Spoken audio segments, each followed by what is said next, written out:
No, there ain't no stopping us. Fly without boarding pass. Couldn't catch me, I be moving fast. Call me a shooting star. Let 'em know who you are. Flying up in a bar. Wish on a star. Time to show 'em who's in charge. Call me a shooting star.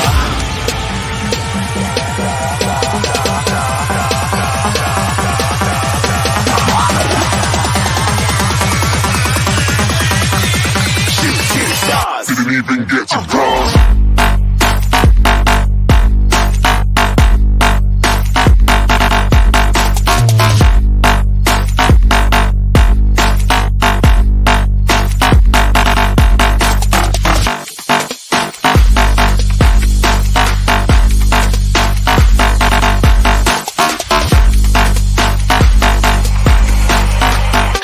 I'm moving too far.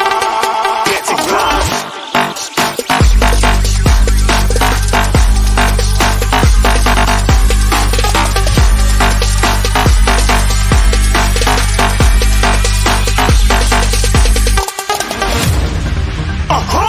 Looking at a shooting star. Got more than a couple of people going mad. I swear they're rooting hard. Tell them I be big in the game like she went and got them breast implants. I said I'm moving too fast. Didn't even get a glance. I'm ready to eat up track like I'm seated in a restaurant. If you had swag like mine, you know it's best to flaunt. We aren't hating because you aren't. Shining like it's neon. Rock like kings like Leon. Shooting stars across the galaxy. I stand out, so don't be mad at me. Infiltrate, I'm with my strategy. When I turn up, then I just have to leave. Shooting stars across the galaxy. I stand out, so don't be mad at me.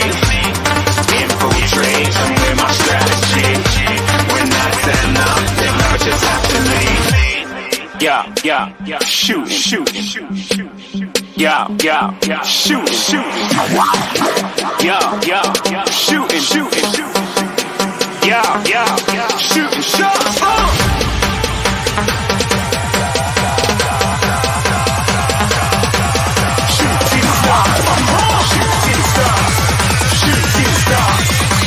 Shooting stars. Didn't even get to cross.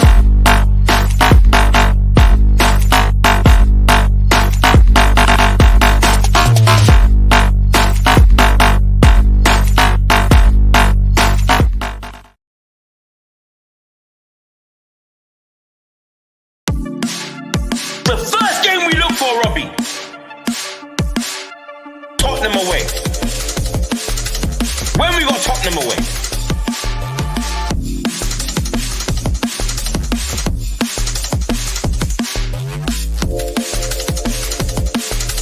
Tottenham away. When we got Tottenham away?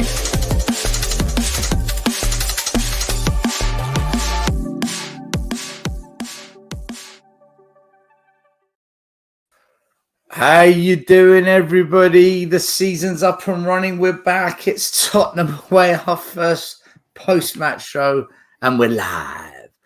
Sorry, it's not on Monday night as always, but the game was on yesterday, so very difficult to go live when 10,000 other people are going live. But here we are. Thanks for watching. Like, subscribe, follow the channel. Sorry if I'm struggling. I'm jet lagged. I'm tired. I've just come back from America, and Spurs aren't really helping me raise my energy levels. But anyway, there you go. Thanks for being with us. Make sure you like, subscribe to the channel. Make sure you follow Tottenham on Tour. Make sure you follow the Hotspur Hood as well. Big up to the panel tonight. We've even got Wayne Holland, a Leicester fan who couldn't wait to get on tonight's show. Can't blame him. Scott, how you doing, bro? You right? Good to have you back on. Yeah, I'm good. We start a new season. Same old Spurs. It's just disappointing that nobody could have seen this coming, right? We're all shocked and surprised. We thought everything had been fixed over the summer, and nobody could have imagined that we would have problems going into the first game. But we'll learn. Yeah, shock horror. How did this happen? Dan, you shocked? You surprised? Same Spurs, different day, different game, innit? I mean, I think the thing that showed with that game was definitely the fact of that basically everyone could pick that team exactly player for player. bar maybe Johnson or Kulusevski. I mean, I thought Gray was going to be our new super number DM, and we was going for this youth academy thing and everything, but I'm sure we'll get to that later. But yeah, same Spurs, different day. Hi there, Maz. You're right. You're not surprised one bit. You've been saying it for about 6 months, I think. I told you so. That's what I'm going to say at the moment.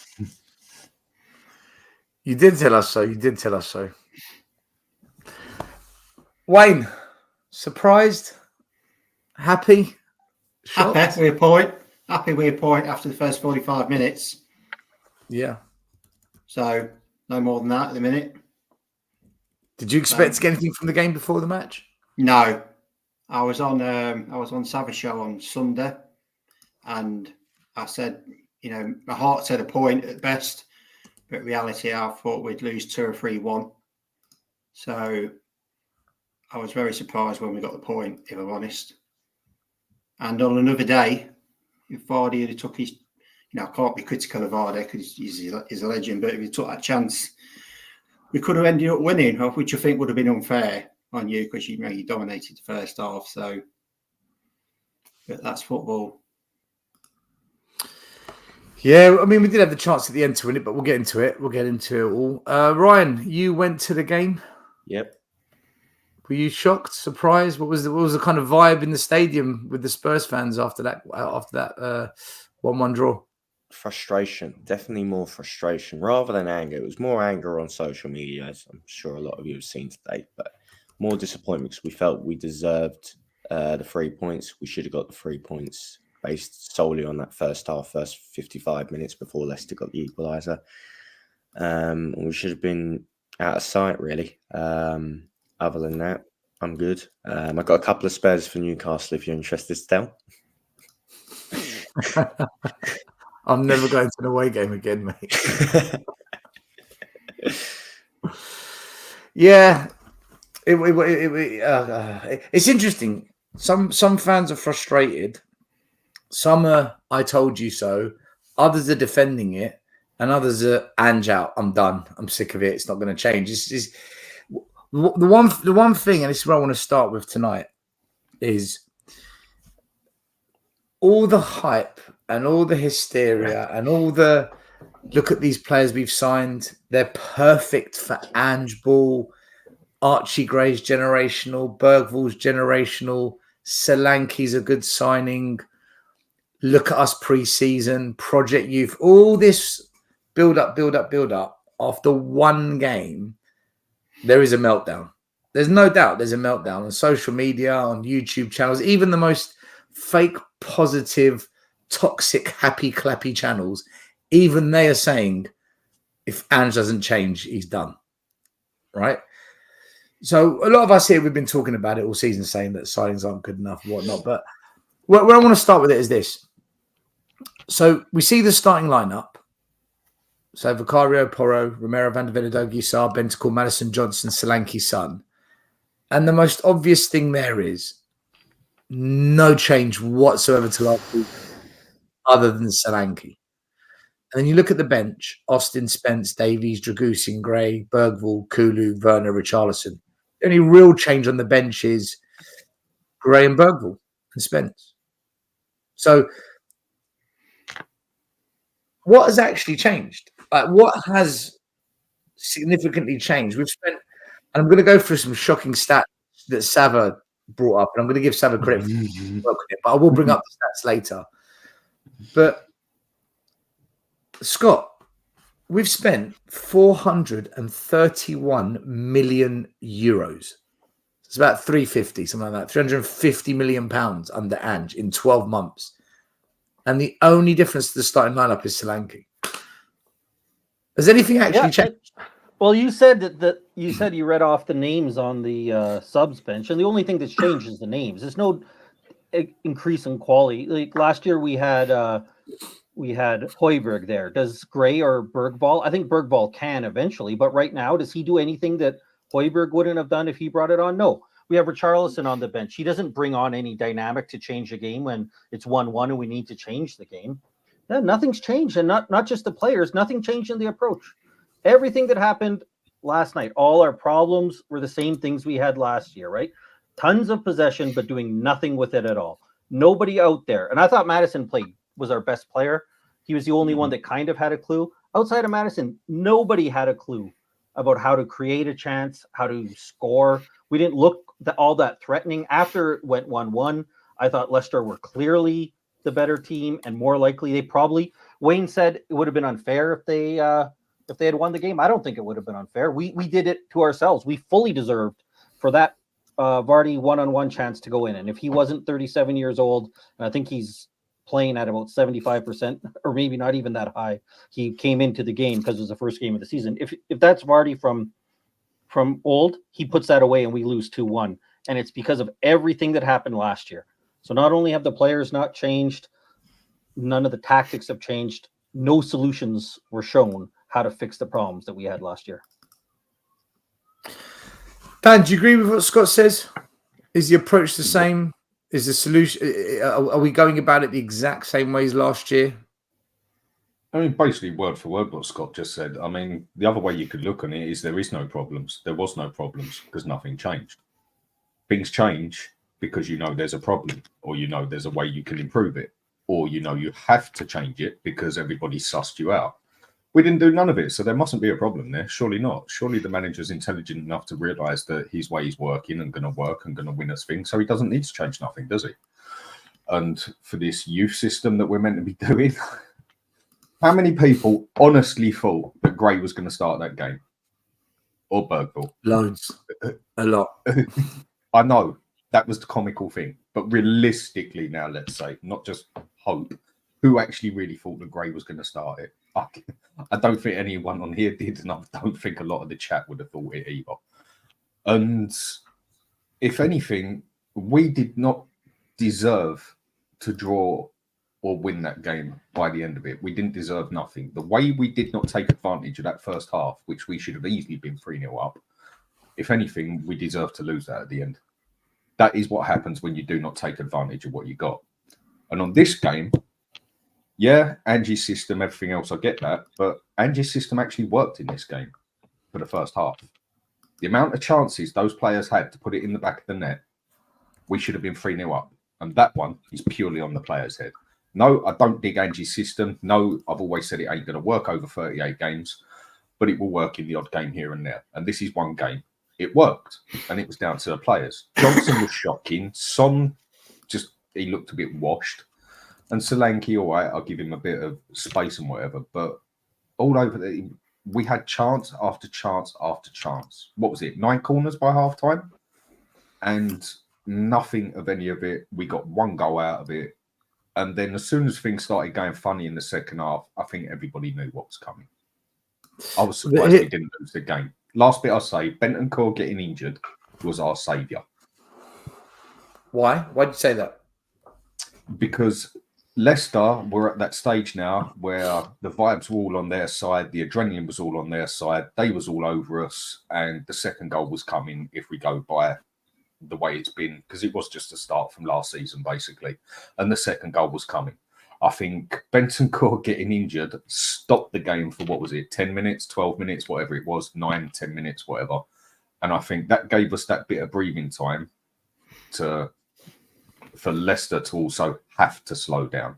But they wanted to continue. They wanted to keep coming at us. We was already in panic mode and we was going to concede again and even possibly again. I think Bentancur getting injured was what got us 1 point out of that game in the end. Andrew's tactics didn't work then. So Andrew's tactics didn't work then if you felt we should have lost. No, in the first half they did. That's what I said. In the first half they worked because we should have been 3-0 up in that first half. That was purely on the players, that one.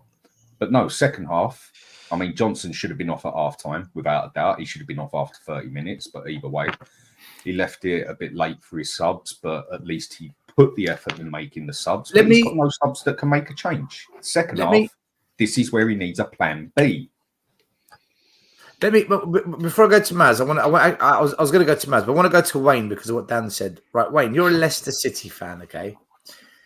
Did Angie's tactics work, or because you watch Leicester a lot more than we do, or were Leicester a bit reserved in the first half trying to low block us and inviting the pressure on and hoping to counter us.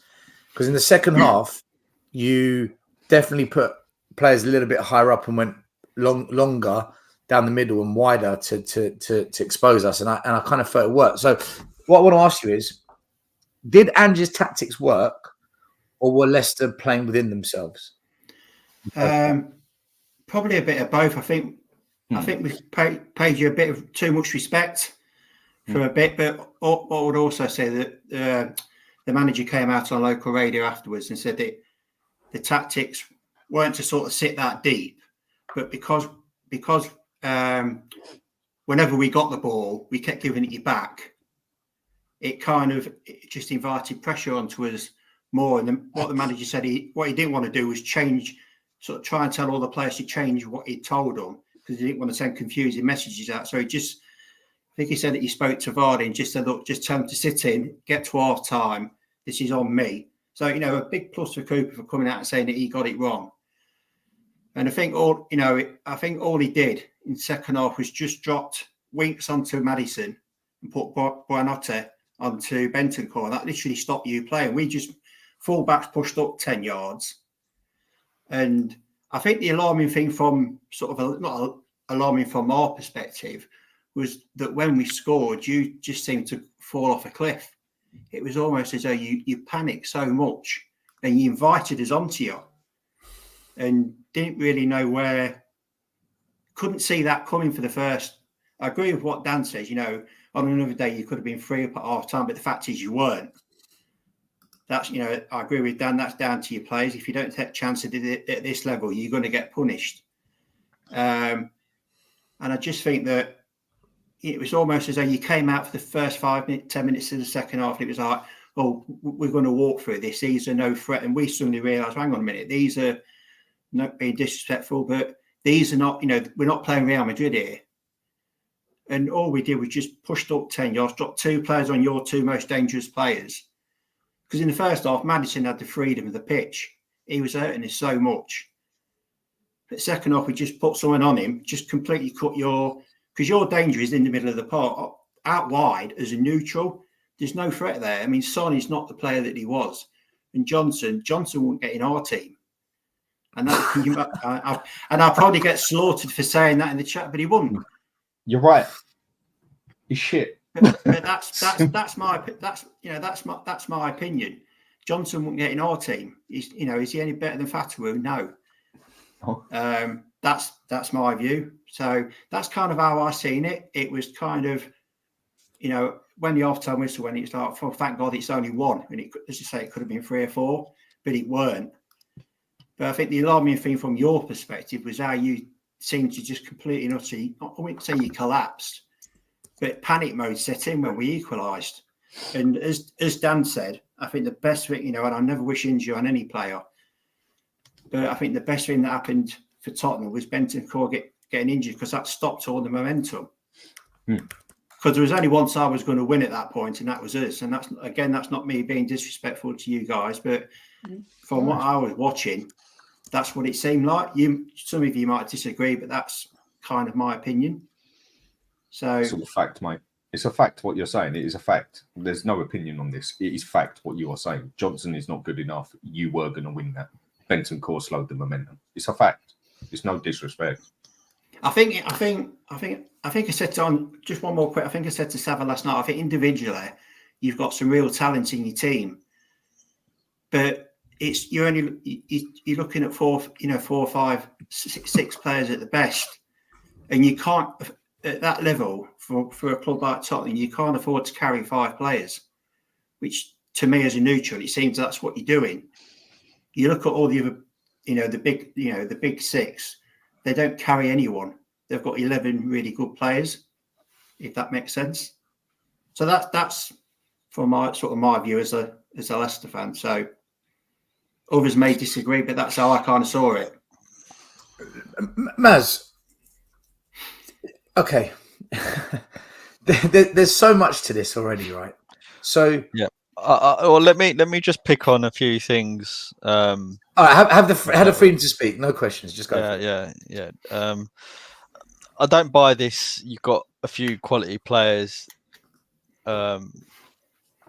argument or the premise of that statement, because yes, we do have some quality players. So Porro, Van der Ven, Romero. Who else have we got? Son, as an example. But as you said, Wayne, you can't be a successful team just on a few quality players and a few potential players. You need, as you said, 11 really good players and a bench to back them up, because things during the season that go to plan. And that's effectively the perennial crux of Tottenham Hotspur, right? We never have enough to bring us over the line, whether that's qualifying for the Champions League or going to the latter stages of cups or winning a cup, or allowing a manager to have a period of success whereby he can have stability and build himself a proper squad, and that's if Daniel Levy allows him to build himself a proper squad. I also, and to what Dan said, I also don't buy this. Well, it worked in the first half, because there's many games that you see where a team will look good in the first half and be incredibly wasteful, and that may be because the other team's tactics weren't quite right. They weren't, they were slow off the mark, and because of other various factors, we just had a foothold in the game, and whatever we were doing at the time was working. I didn't see us. Yes, we had more possession than them. Yes, we created lots of chances, but we've done that consistently through last year, and we were awful. So for me, as much as some of those things are positives, there's a lot more negatives, and there's a lot more context to be brought forward. And Ange, more specifically, has got a lot of work to do in terms of persuading the players that his system is the right way to go. Because in the first half, even though we had all that possession, for me, the players didn't even look like they trusted the system. I mean, how many times can 2 players or 3 players work that left channel, create exactly the same type of chance, and fail to find someone to tap it in the net before they start thinking, you know what, why are we doing this? And that's what it looks like to me on their faces. It's like Maddison's thinking, I've not got any room to operate, and he's getting frustrated. Son, I don't know what's happening with Son. Well, we do know he's old, and he's not the same player as he used to be. And he's had periods in the past as well where he goes through these long periods of bad form before he picks up. You got Johnson, who is, well, what can I say? He's a championship level player for me. He's maybe worse. I don't want to be really rude, but it's been quite a while since I've seen someone as bad as Johnson. He's got attributes that make you think he looks good, as in he's got, he can accelerate, he's tenacious, I guess. But everything else of his is just for a person that should be in the prime of his life and his career. He's just not at the level required for a top half Premier League team, let alone a bottom half Premier League team. You got Bentancur, I think, played really well up until he got injured. But even him, watching how Bentancur played under Postecoglou is totally different to how he played under Ange. His positioning is different. The way he makes a yard or two for himself to pass the ball, he's not even doing that anymore. He's playing it too safe. He's playing a lot of left and right passes rather than forward passes. And that's ironic, right? Because Ange Postecoglou always wants people to pass forward, yet someone like Bentancur, who has the ability to spray the ball around the pitch, is passing sideways. And so he's not even playing the same, but he did play well in comparison to how he's played in the past. He covered the DM well, didn't he? Better than Yeah, Basuma indeed. does. From a box to Absolutely. box, he covered the DM much better because he is our only natural DM. Exactly. You got Sarr running around like a headless chicken for me. He didn't. And another thing as well, and I caught this off some of the comments that he only runs in straight lines, and it's true. He's not dynamic enough. He's not. He's. I find him quite predictable as to what type of runs he's going to do, and I think that's a problem. And it's a problem where you haven't got a number 8 that is really good at defending or really good at attacking. He doesn't seem to be really good at anything apart from being very fit and can cover a lot of ground. And that's concerning to me. So where am I going with all of this? We're exactly the same as last year. I'm seeing exactly the same problems as I did last year. And this is what you get from a manager that has contradicted himself from approximately 3/4 of his career at Spurs. And this is what happens when people can't trust what you're going to say or saying, right? And they're not seeing the fruits of what you said come to reality, right? Then you lose belief of the players, which you can see in their demeanor, in their faces. You lose belief of the coaching staff and the staff around you, which I think is kind of happening, right? And you lose the fan base. And he's done nothing to rectify this. And I'm going to say it. I told you so. You cannot trust a person, an individual, right, that contradicts himself when he speaks. Because that means that his philosophy is one thing, but has he actually got a plan to get to the end? I don't think he has. And if he has got a plan, it's a plan that is relied on at lower league clubs and in lesser leagues. And it's not going to work at Tottenham Hotspur because 1, we're Tottenham, and 2, this is a Premier League, and 3, there's a lot cleverer managers and players out there that's going to go up against his tactics and the way he plays football and combat it. And that's what's happening. So, yeah, that's where I'm at the moment. I don't think it's all that bad, to be honest. Right, Ryan, hold that. Hold that. No, hold on. Let me just respond to that. No. Here's what's bad. No, but quickly, please, quickly, right? Okay, all right. Yeah. It's bad in the context of us progressing beyond of where we have been, Ryan. It's not bad. Look, we're not getting relegated. We're not in dire straits and we're going to, lose the next 20 games or anything like that. In terms of us progressing as a club, it's bad. Yeah, but we're not going to progress as long as we have the same owner. This is not a manager issue. We've known this. We all know it. It's above him. It's the board. It's the chairman. No, stop there. Hold on, Ryan. 1 minute. 1 minute. Okay, hold on. I'm going to let you speak. Don't worry, right? You know me. I'm side by side with you. Levy out at the protest, chanting, getting all sorts of abuse, all sorts of hate for standing up to the ownership. Right? You know. I'm there with you. Right? However, this manager has spent 431 million euros. Okay. Villa in the same time frame have spent 287. Man United 370. Arsenal 311. Liverpool 172 million. Man City 280. We have by far outspent everyone else, and it's not close. We've had no choice. We've had to try and play catch up, and most of that money has been spent on 18 to 21-year-olds. Based on the fact that the academy is so threadbare of talent, we have to sign 18-year-olds. Ryan, 1 minute. Let me give you all the stats. 1 minute. Let me give you all the stats. Hold on. Let me give you all the stats. Okay. We didn't have to spend 431 million on 15 players. We could have spent that on 5 or 6 top players. We spent it on 15. Okay. Yeah, I agree. Okay. He has accepted that. When Conte didn't like it, Conte told the world. He accepted it. So we can't not blame Ange here because he is and Ange accepted it just as much as Ange did. Hold on.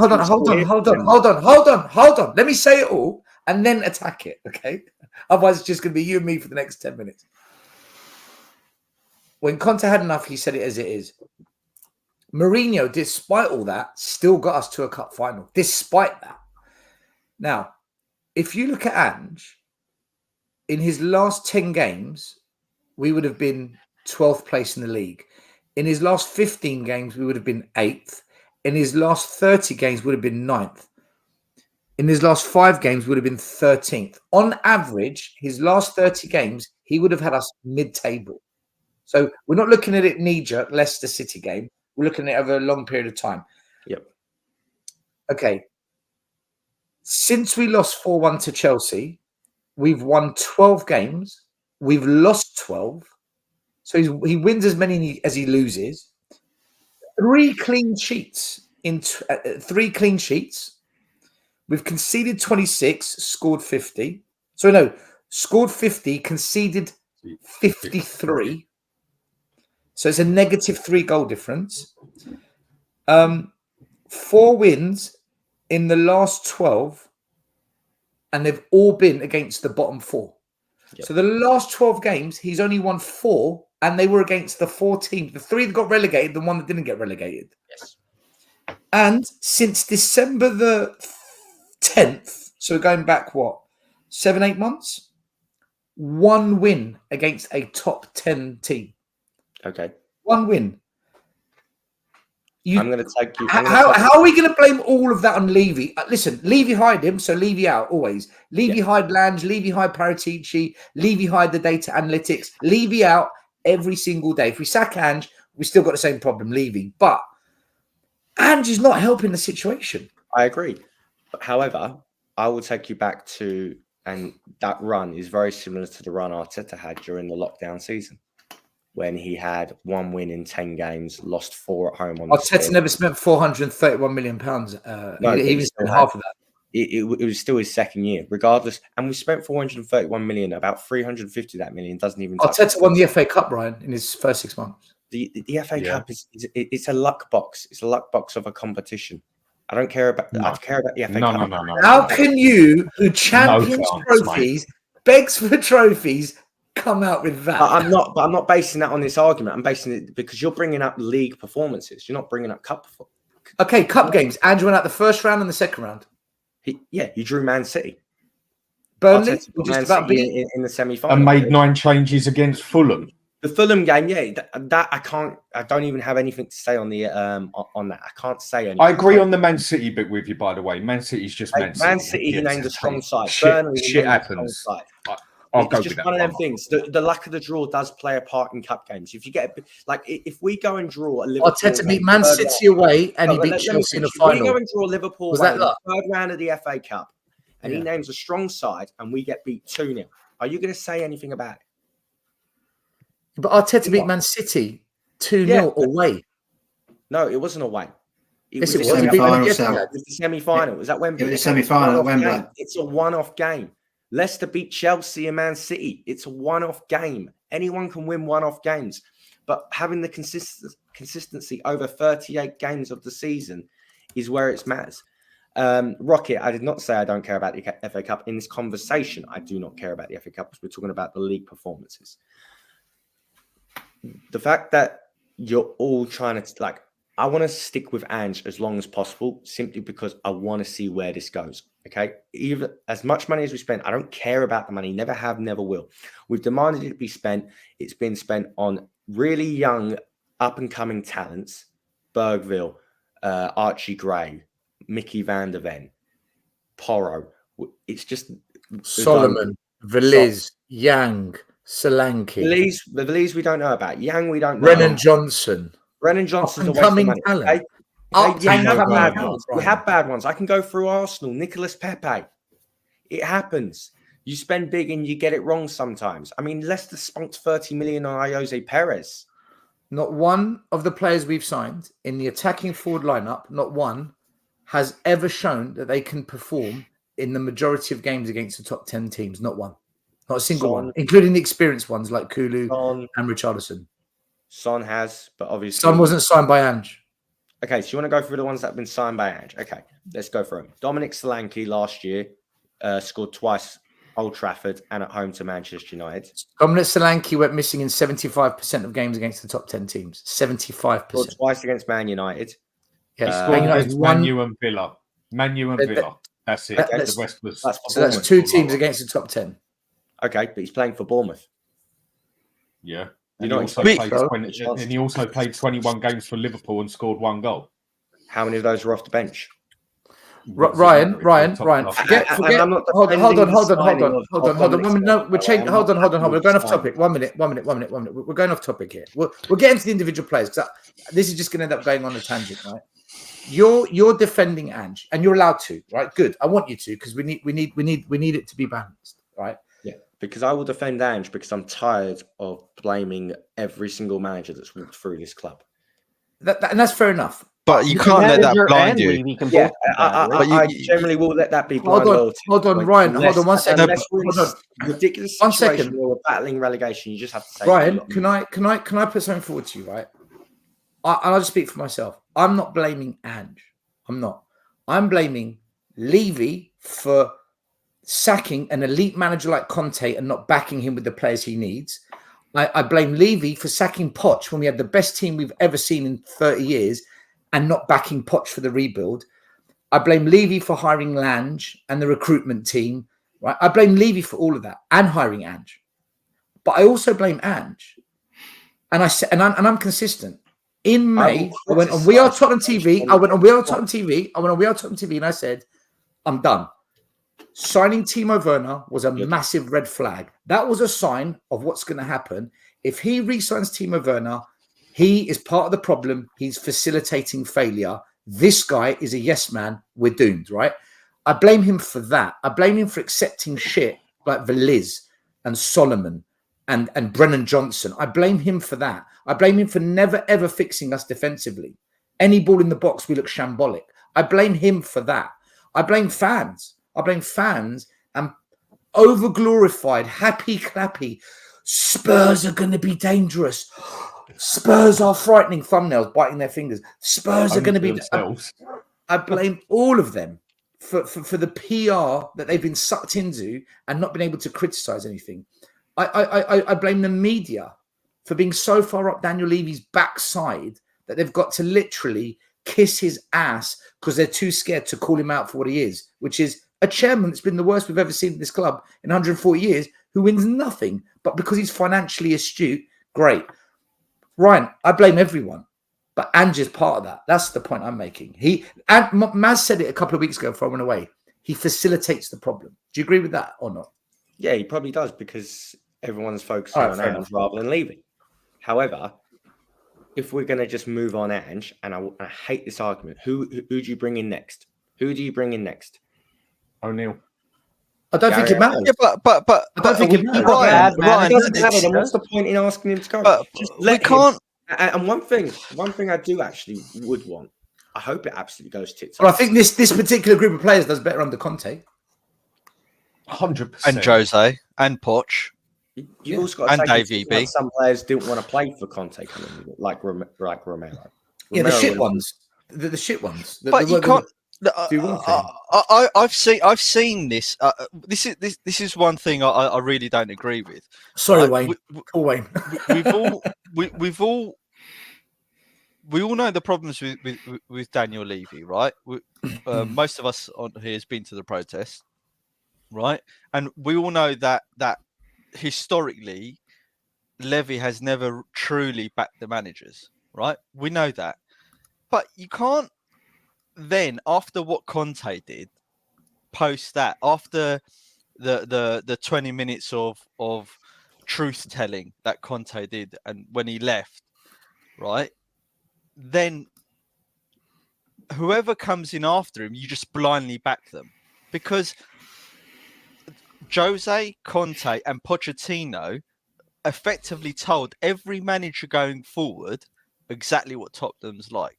So anyone who comes in means they're effectively agree with Daniel Levy and how he runs things, right? And hasn't got the balls to say, no, this is how we win football games. This is how we win trophies.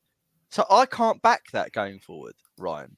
And we shouldn't back that going forward, because then they're complicit with Daniel Levy, right? You can't. I'm not in terms of blind loyalty towards Ange. I'm just saying that I will criticize. You said I won't call for Ange to be. that. I won't call for Ange to be sacked. That I won't be doing. You won't ever hear those words come up. I've not said Ange should be sacked. Although I don't. If he is sacked, then that's on him, right? Yeah. Because like you said, who's going to come in? Right, we've already had the problem with managers not wanting to come to Spurs. The last 2 recruitment drives we've done, we had loads of managers turning us down, and it's taken us 2-3 months to find like 70 days or whatever it was to find the manager. But we can only judge Ange by the words he says, right? As Dan eloquently said in the last 3 or 4 weeks, right? If we back Ange, then we've got to trust what he says, even though it's contradictory. And everything he said is pointing to it being his fault. And you add to that knowing how the club is run, it's even more his fault because he's accepting it. We don't know. Can I quickly get Wayne? I just want to get Wayne's view. Scott, I'm going to come to you straight after Wayne, right? I just want to get Wayne, because you're independent to this. Like you've got no emotion to Spurs. Whether we do well or not, you couldn't care less, right? You just happen to be friends with us. When you look at it as an outsider, what do you see? I think it's very. I'm trying to think how I can word this. I think it's very easy to blame Levy for absolutely everything, but I think that'd be unfair to do that. You can't say that he doesn't spend money, but there is a but to this. Looking at it from the outside, it's almost like you never buy players for now.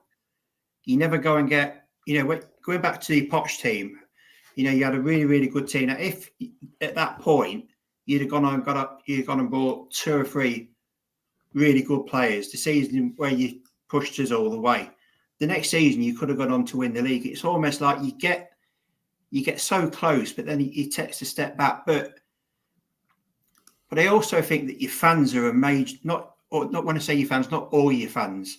Some of your fans are a major problem of what goes on at your club, because you're so divided about what you want as a fan base. Some of you want to win trophies, which is at the end of the day is the aim of elite sport, is to win trophies. It's nothing else. It's why people try and win it. No one's interested in coming second. And it's, some want to win trophies, some want an experience, some want memories. Well, if you want an experience and memories, go and visit the Grand Canyon for 2 weeks. That's what you get memories from. You don't get memories from going to a football game. So some of you have suddenly become financial wizards. Well, if you're only interested in the financial side, go and start working for Barclays or HSBC if that's all you're interested in. Football's about, at the end of the day, football is about winning trophies. That's it. It's all people care about. The supporters, not everyone's going to win a trophy. Would I have ever thought we'd ever win the league in the FA Cup? Not in a million years. But it seems to me as an outsider looking in, you're so, so fractured as a club with the fans, with the, and it always seems to be the same, that once you start hitting a tricky period, it's right, let's get rid of the manager. Let's bring somebody else in. But as Stella said before, who keeps hiring all these managers? So that's where Levy has to take some of the blame. Wayne, just look, right? When you said you can't blame everything on Levy, again, I don't agree, right? Because that's fine. Because yes, he's spent a lot of money, and yes, he's spent more money on one manager than he has done on Conte, Any Jose, manager. and any manager, right? But spending money isn't what we've complained about. It's what are we spending it on? Exactly. That's so I should have said that, Matt. So I do. Right. And whenever you see an organisation that is failing, who's the first person to go?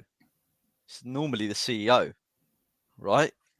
So in this scenario, I understand at Tottenham it's not a democracy, right? So we're a bit stuck. But that's all I'll add. I think you can blame everything on Levy quite comfortably, right? Because all roads lead to him at the end of the day. Yeah, I'll go with that. Yeah, but let's Played Sorry, devil's advocate. Dan. Can I get Scott in? Because I did say Scott Yeah, next. go And I'll for it, come to mate. you. Sorry. Yeah, I just don't want Scott to miss That's his fine. chance. Yeah, go on, I'll Scott. just quickly say to what I'll Maz come said to you next. too is you can blame Levy because he keeps inserting himself into everything. Like he chooses to put himself as a decision maker in everything. He's not blamed just because he's the owner, because there's plenty of owners of other clubs that don't get the same blame as him because they take a hands-off approach and let the football people do the football things. And Levy doesn't do that. That's why he continually gets rightful blame for what he's doing. I just wanted to quickly go back to when we're talking about Ange and Levy versus that. I think sometimes Levy and Ange can both be the problem, right? I'm not saying we sack Ange, all of our problems are automatically solved. No, but at the same time, I don't want to keep a manager like Ange, who's clearly out of his depth, who clearly doesn't have a path to take us to success, just because we might not get better, just because Levy is still there as a problem. That's my problem with saying, well, we got to keep Ange because who else is coming in? Well, if Ange is a crap manager, I don't want to keep him just because. And I think Ange has shown us long enough over his time that he's not clearly good enough for what we need and what we want. But Yeah, this is the question: is Ange good enough to be at Spurs? And so far, and all those stats I rolled out. And by the way, credit to Sava because he put it together. I don't want to steal Sava's hard work. I was on a show with him yesterday. When you look at Ange over the last 30 games, it's shocking. It's actually abysmal. And he's spent the most out of any manager we've ever had as well. So, Dan, can I ask you, mate? Is this worrying thing? Because you know sometimes you look, bad results happen, right? Dominating a game of football and not putting the ball in the back of the net can happen. That's not unheard of. We've seen, you know, the old, what they call it, the old snatch and grab against the run of play. They've won it. Another team fails to take their chances. Another day we have a game like this. We scored 2 or 3 of those. We beat Leicester or whoever we're playing, right? So that can happen. Is the big concern here? As soon as Leicester put the pressure on and tweaked it, we crumbled. We were wide open. And all the things that we were scared of last season, we saw it unfolding again. Is the fear with us as Spurs fans right now? It's not that we drew with Leicester. It's not that the forwards who on this channel we've said aren't good enough failed to score. Is it the case of, do you know what? We haven't progressed in terms of how we play and how we defend. We haven't evolved. We're still trying to score tap-ins. That's it. Is that the biggest concern, do you think, with a lot of fans that have gone into a bit of a meltdown and, you know, Spurs fans that have got concerns? I think that's one of many. I mean, the bit I'll bring up quickly, is what I was going to say with the Levy thing, Call it devil's advocate, but I don't actually think this is. It's not all on Levy. You can't put all this one on Levy because Levy, yes, all right, he picks the managers, he gets involved in everything else. We all know the player is our meeting down the pub next Tuesday and see him there, and you know what I'm trying to say. But we all know that, But Levy don't pick the tactics. Ange picks the tactics. I know Levy picks him, but what happens on that pitch is solely down to Ange and the players. Ange is the one who picks the system. Ange is the one who tells them to play with 2 inverted wing backs and the centre back sitting on the halfway line. Ange is the one who doesn't even tell them about zonal marking. Ange is the one who is the problem on the pitch as the manager. You cannot put that on Levy. The only part you can put on Levy there is that Levy hired him. Okay, fine. But the fact of it is, Levy didn't pick those tactics. Levy didn't pick those players to go on that pitch at that time. And you can't put that on Levy. That is on Ange and that is on the players. So with that one, you can't 100% put it on Levy. You really can't. Be realistic. Okay, 90% of it you can. But when it comes to what happens on that pitch, that is down to the manager and the players. So Levy, no, I won't blame him for that one. With what you're saying about the other thing, sorry, Maz, go on.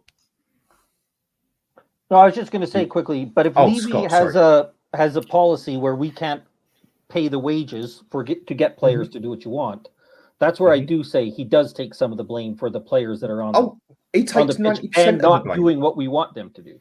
Yeah, I mean, but he does not be... tell the players to zonal mark, does he? Who does? No, there's always got to be blame everywhere. I just say sometimes people like, I think Levy why I give Levy some of the blame for stuff that happens on the pitches. If you're not willing to pay the wages to be a top club, then you're going to have those kind of problems, right? Where players aren't good enough or at a high enough level to overcome things. I agree. You're right, Dan. Yes, but you cannot blame Levy that we zone or mark. That is purely down to Ange.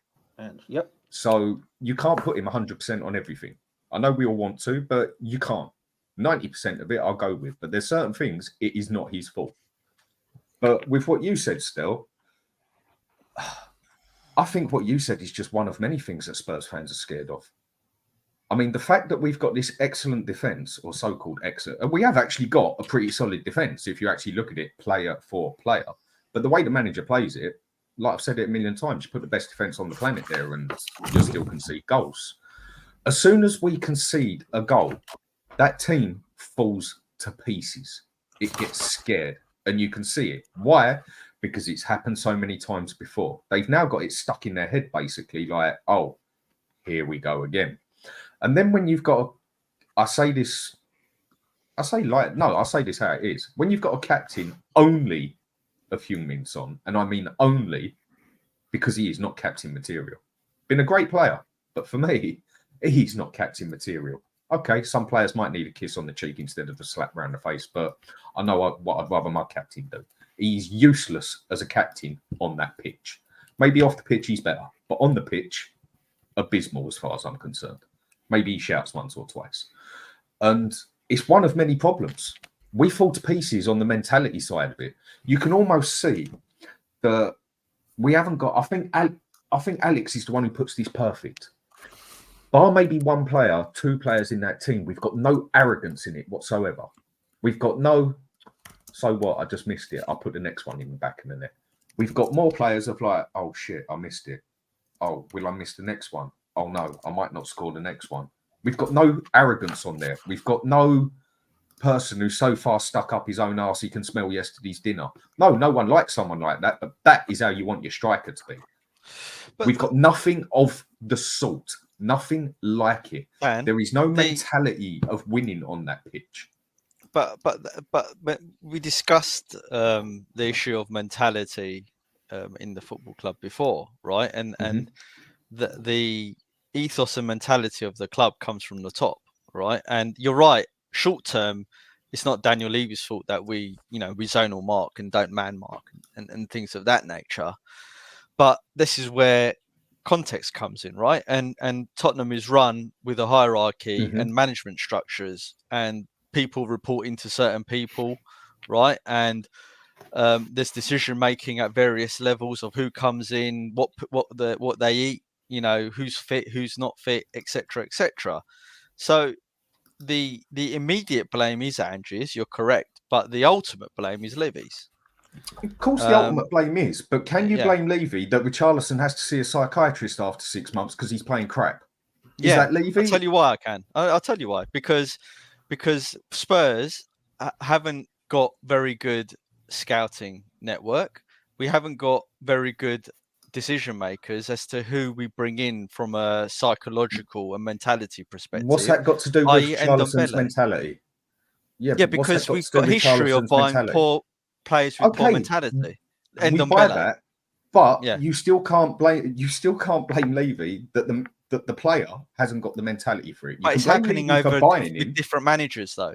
It's not just Ange, is it? It's if it's happening over different managers, then it's got to be I'm agreeing with you, than the manager. But right? you can't blame the manager or the owner if the player has got a weak mentality. But Dan, let me weigh on this. Mm-hmm. When's the last time we signed a winner, like a real winner? Cool, you tell me. I totally agree with all this, but I'm just saying. So the point I'm trying to make here is, by not signing a winner, where's the right mentality? We're not signing the right mentality. It does all come from the top. I agree with you. It does, but there's certain Richarlison's career is mediocre at best. Right? He's had a mediocre career. We've gone and signed a mediocre player psychologically. Of course, there's no way of knowing he'll have a mental breakdown or he'll need specialist help. There's no way of knowing that. but we signed the player. Like when we coach, there's like 5 areas we look at: tactical, psychological, social dynamic, technical ability, physical attributes. The most important one is the psychological attributes of the player. Richarlison has shown nothing in his career of being able to psychologically push to a certain level. Yet we've gone and spent 65 million on him. I totally agree. But for me, when it comes down to it, you cannot, at times, you can't blame managers and Levy for what goes on in a player's brain. Okay, so why did he? So why bring him on then, Dan? So why bring him on? You've got a bench full of players. Why has he brought on Richarlison? Because there was no one else to bloody bring on, I think. I mean, why he even went and bought him, I will never know. But again, if a player is that, I mean, Richarlison can come. Everyone said Kulusevski was the best player we had pre-season, and he looked really good in that false number 9 role. And we didn't play him. Right. So this comes back to my question. Why is he brought on Richarlison? Did Kulusevski come on yesterday? I can't even remember. Yeah, he came on and played on the right or left, I think. Because So on the bench, we had Archie Gray, he came on, Bergvall came on, Werner came on, Kulu came on, Richarlison came on. So he brought them all on. Okay, so he brought them all on. Yeah, maybe he was better off keeping a player on the pitch instead of bringing on Richie. I don't know. I mean, He should have brought off Johnson and brought on Kulusevski after 30 minutes. I do get everything that everyone is saying, yeah? Like, it is down to the players we buy, basically. But on the other side of it, you can't help what goes through a player on that day. You know, you can't help what goes through their head. If that player just ain't on the right frame of mind, he's not going to do it. But it is blatantly down to the people who buy it for the players we do get. The point I'm trying to make is basically that Richarlison is the sort of player that, like I say, he ended up needing mental help because he just weren't performing on the pitch. I mean, I don't think anyone expected it to go that far, for God's sake. We have got no ferocious on that pitch, bar Romero. And you can say he's got a winning mentality. Why? Because he's won a bloody World Cup and he's won other things. But as a club level, he hasn't won anything. Why? Because he's at Spurs. We have got nobody on that pitch who can handle the pressure and basically take control of that game. That is very hard to do from a defensive point of view. Probably the hardest point to do it. We just haven't got it. That whole team is mentally weak by 1 or 2 players. But we signed generational talents. We've signed the perfect players for the system. We've signed. No, we haven't. We've signed Ange Ball, esque players. Isn't the truth just this, right?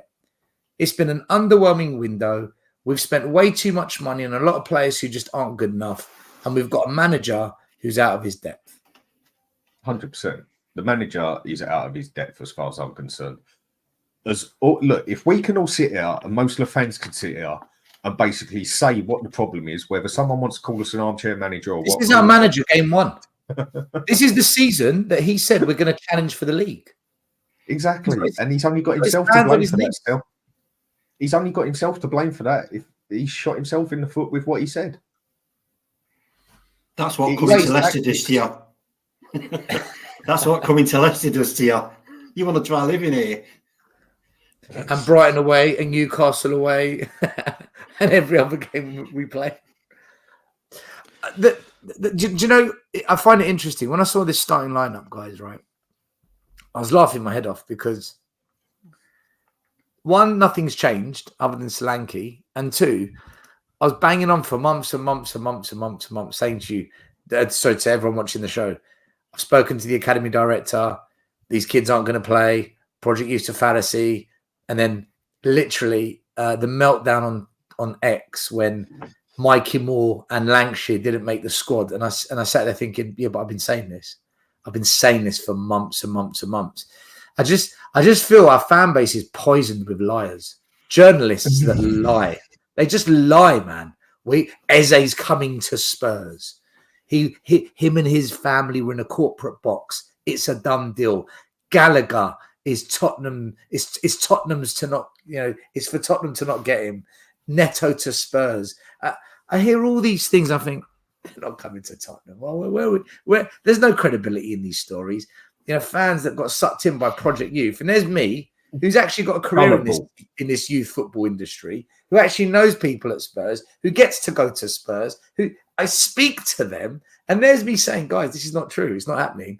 And I get lambasted and I get called everything now. You know nothing. Because- What do you know? because- You coach 4-year-olds. What's just happened? I've been saying it for PR 3 machine- months. 3 months The I've been saying this. The Spurs PR machine now is so adept into persuading everyone that everything's great. All the players we buy are generational. All the players we buy are perfect for the system. Every decision that Levy makes is perfect and for the growth of the club, and everything that Ange says is correct.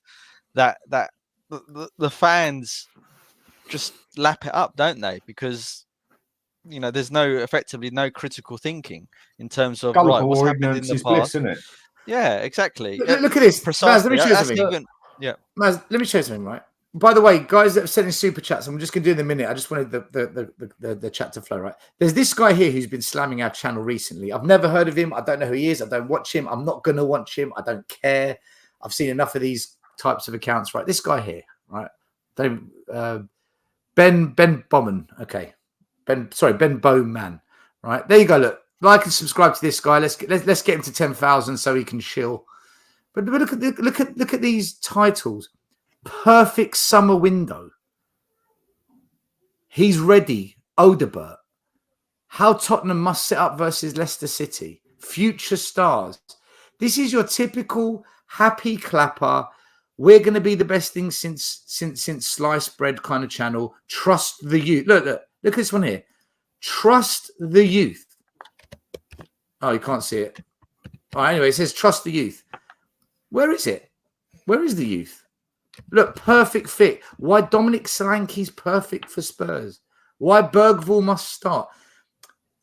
This guy slams us, apparently. By the way, these are the stats from yesterday's game. We actually did do quite well in the attacking front. But it's not just people like him. You've got like George Achilles who flip-flop. He's been saying for months and months and months on X, right? This guy, he's got like 90,000 subscribers on YouTube, George Achilles. He sits there saying things like,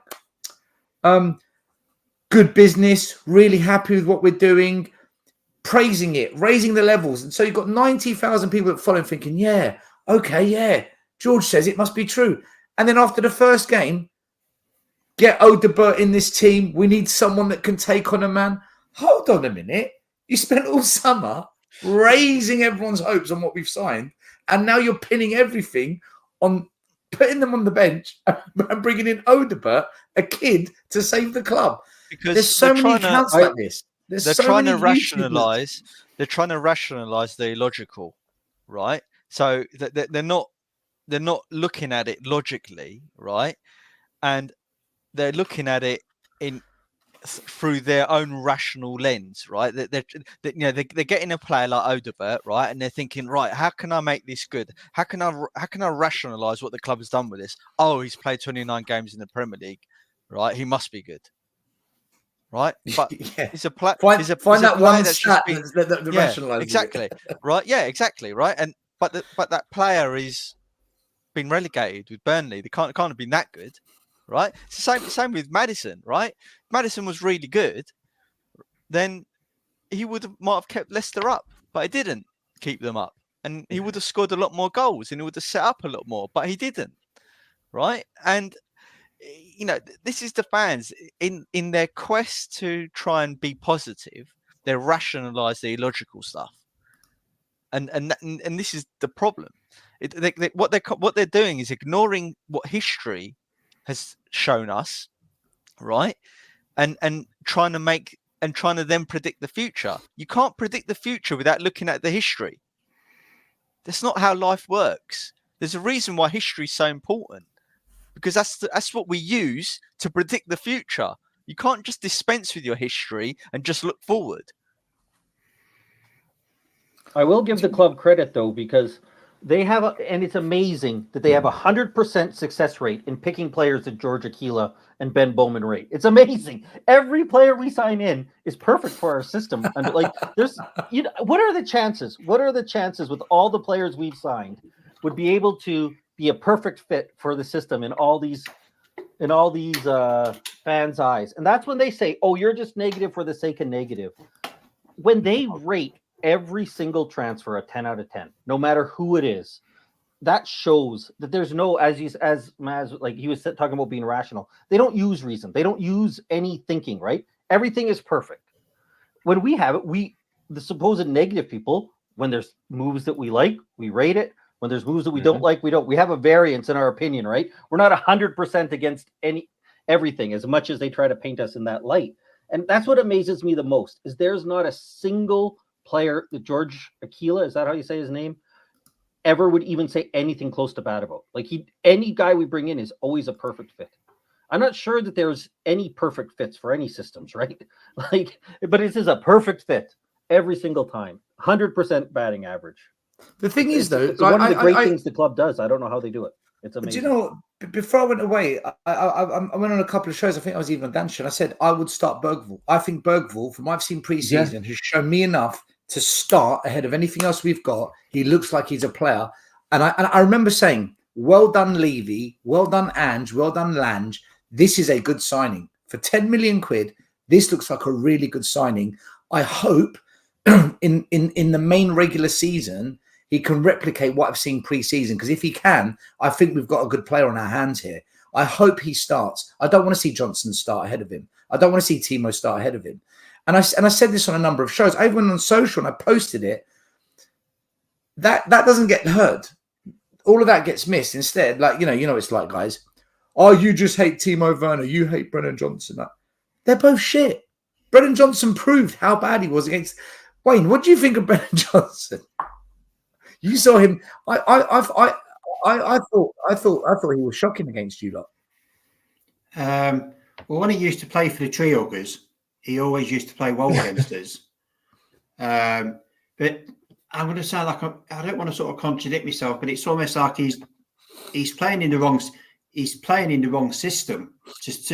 I know you should never play an entire system to suit one player, but he's not a possession based footballer. You know, when he used to play at Forest were a team that used to hit teams on the break. So Forest would utilise his pace either down the middle or on the wing. And it's like he's being asked to do something that he's not comfortable, and you can clearly see that he's not. But I don't do I think he's worth how much did you pay for him? £45 million? He's not worth £47 million. You can't tell me. I mean, you can't tell me that he's worth £8 million more than Maddison, and I'm Maddison's biggest critic. That he's worth £18 million more than Dewsbury Hall. Just two examples. You're right. What you're saying. Sorry, mate. Go on. That's just how I kind of look at it. For what I know of Johnson, I've never seen him play in a possession-based team. He's always been a kind of a player that's played in a counter-attacking team. Now, if your manager's gone out and said he's the one I want, then he's either one, he's never watched him play, or he's trying to convert him into that sort of player, and it's not working. The thing is, though, yesterday there was a moment where Brennan Johnson, he made this run across the pitch. He slide tackled and won the ball off your players. A really good tackle by Johnson. He gets up and then he goes from the halfway line. You're thinking, right, there's lots of space in front of you. Attack it. There's no low block now. We've got Leicester. We've dispossessed them. Break. And as he's running, he's looking sideways. And he turns his body to face inwards. And I'm like, mate, go that way. Go that way. It's almost as if he was scared to run with the ball. He was worried that a player would come up to him because it meant then he'd have to use some skill and take them on. And what does he do? He trips on the ball trying to come back where he came from and gave the ball straight back to you. So even when he gets the chance, Wayne, to play the way you described, he gets that wrong as well. Look, I'm going to say it. I think every single forward Ange signed is shit. I agree. But one Johnson, thing I think he's shit.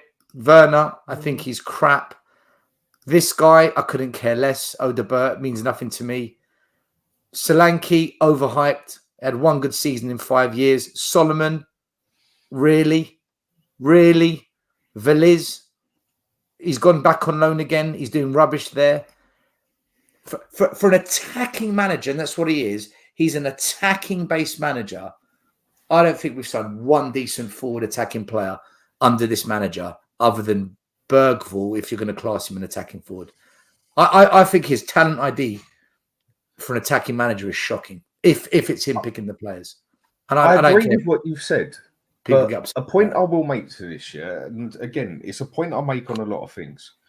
You can have a very average team out there, but if you get the right formation for your team and you get every player playing to what they are best at doing, you can make that very average team a good team. Look what happened with Leverkusen. They were nothing special over Bayern Munich player for player. A couple of great players, but nothing special. But he got it all right. He got the system right. He got the formation right. He got every single player doing what they are best at. And they absolutely killed it.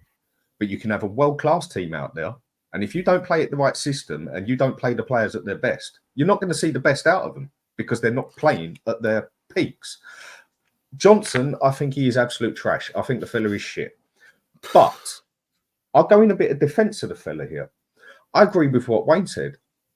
He's another player that I don't think we are playing to what he's actually capable of. What is he actually best at? Yeah. Okay. I don't think, like I said, I think he's shit anyway. But if you actually play him to what he is best at, you will see better out of the player. I'm not saying that will even make him good, but you will see better. And that's a start.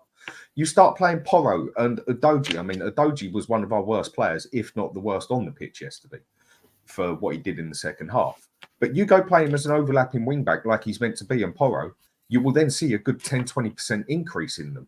I mean, and a 10-20% increase in Johnson would be like a 100% increase in him because he has been that fucking shit. Kulusevski, go put him in his right position to do his right thing. Go get certain players doing what they are meant to do on that pitch, not just what the manager wants them to do on that pitch. You will see better.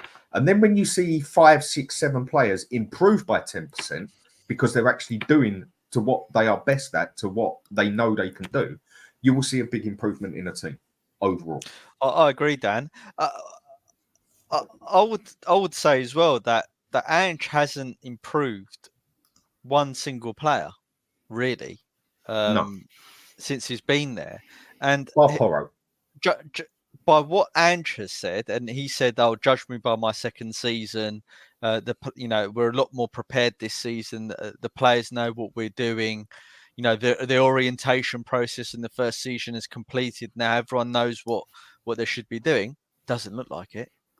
Doesn't look like it at all. In fact, I think we're a lot more fragile than what we were last season. And it looks it.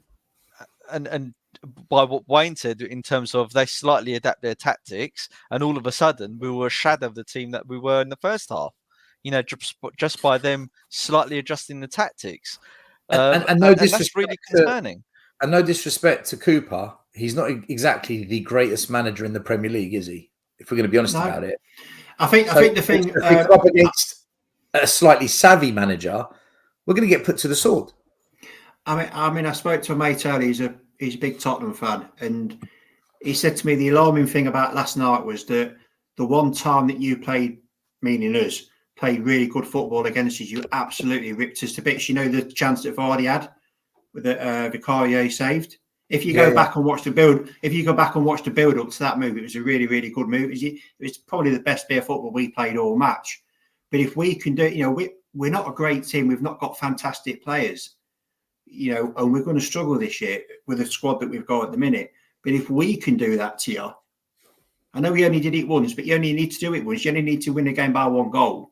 You don't get no more points for winning 5-0 than what you do for winning 1-0. If we can do that, what are the teams who are much better than us going to be able to do that? As I said to you, that would, if I was a Spurs fan, that would be the alarming thing. How your players seem to crumble under a bit of pressure, especially when you've got Romero at the back. He's a World Cup winner. He's won the Copa America. You don't play for them teams if you can't play. If you can't play football, he's obviously a very talented player. But obviously he can't control, it's not PlayStation. It's not, he can't control them with a joystick. That's, if that was me, that's what I I would kind of look at. Now, I'm not going to say you're going to get relegated. The point I'm trying to make is, the season we went down, how you crumbled for those 20 minutes. That is what we did for the second half of the season. Every time a team attacked us, we looked like we couldn't defend for his lives, and we got punished every single game. A better team last night goes on to win that game 3 or 4-1. In my opinion, I probably get hammered for saying that in the chat, but that's just my sort of thought. That's how I look at it. Does that kind of make sense? Yeah, and on the flip side, if we had better forwards, we're 3-4 up. Exactly. I did say that earlier. If that header falls to a better quality player in the last minute, Richarlison, who puts it wide, that's when Ange went down on his knees holding his thighs, was when Richarlison missed that chance. We don't have the quality to punish teams as well, I fear. I just want to do a couple of super chats quickly because they've all been building up. Bring it Big Boy, who says, free Tottenham from Levy will be here in 2030. This was earlier on when you spoke. Bertie Hotspur says, big up Wayne, spot on. That's going back a while. Cheers for that, Bertie Hotspur.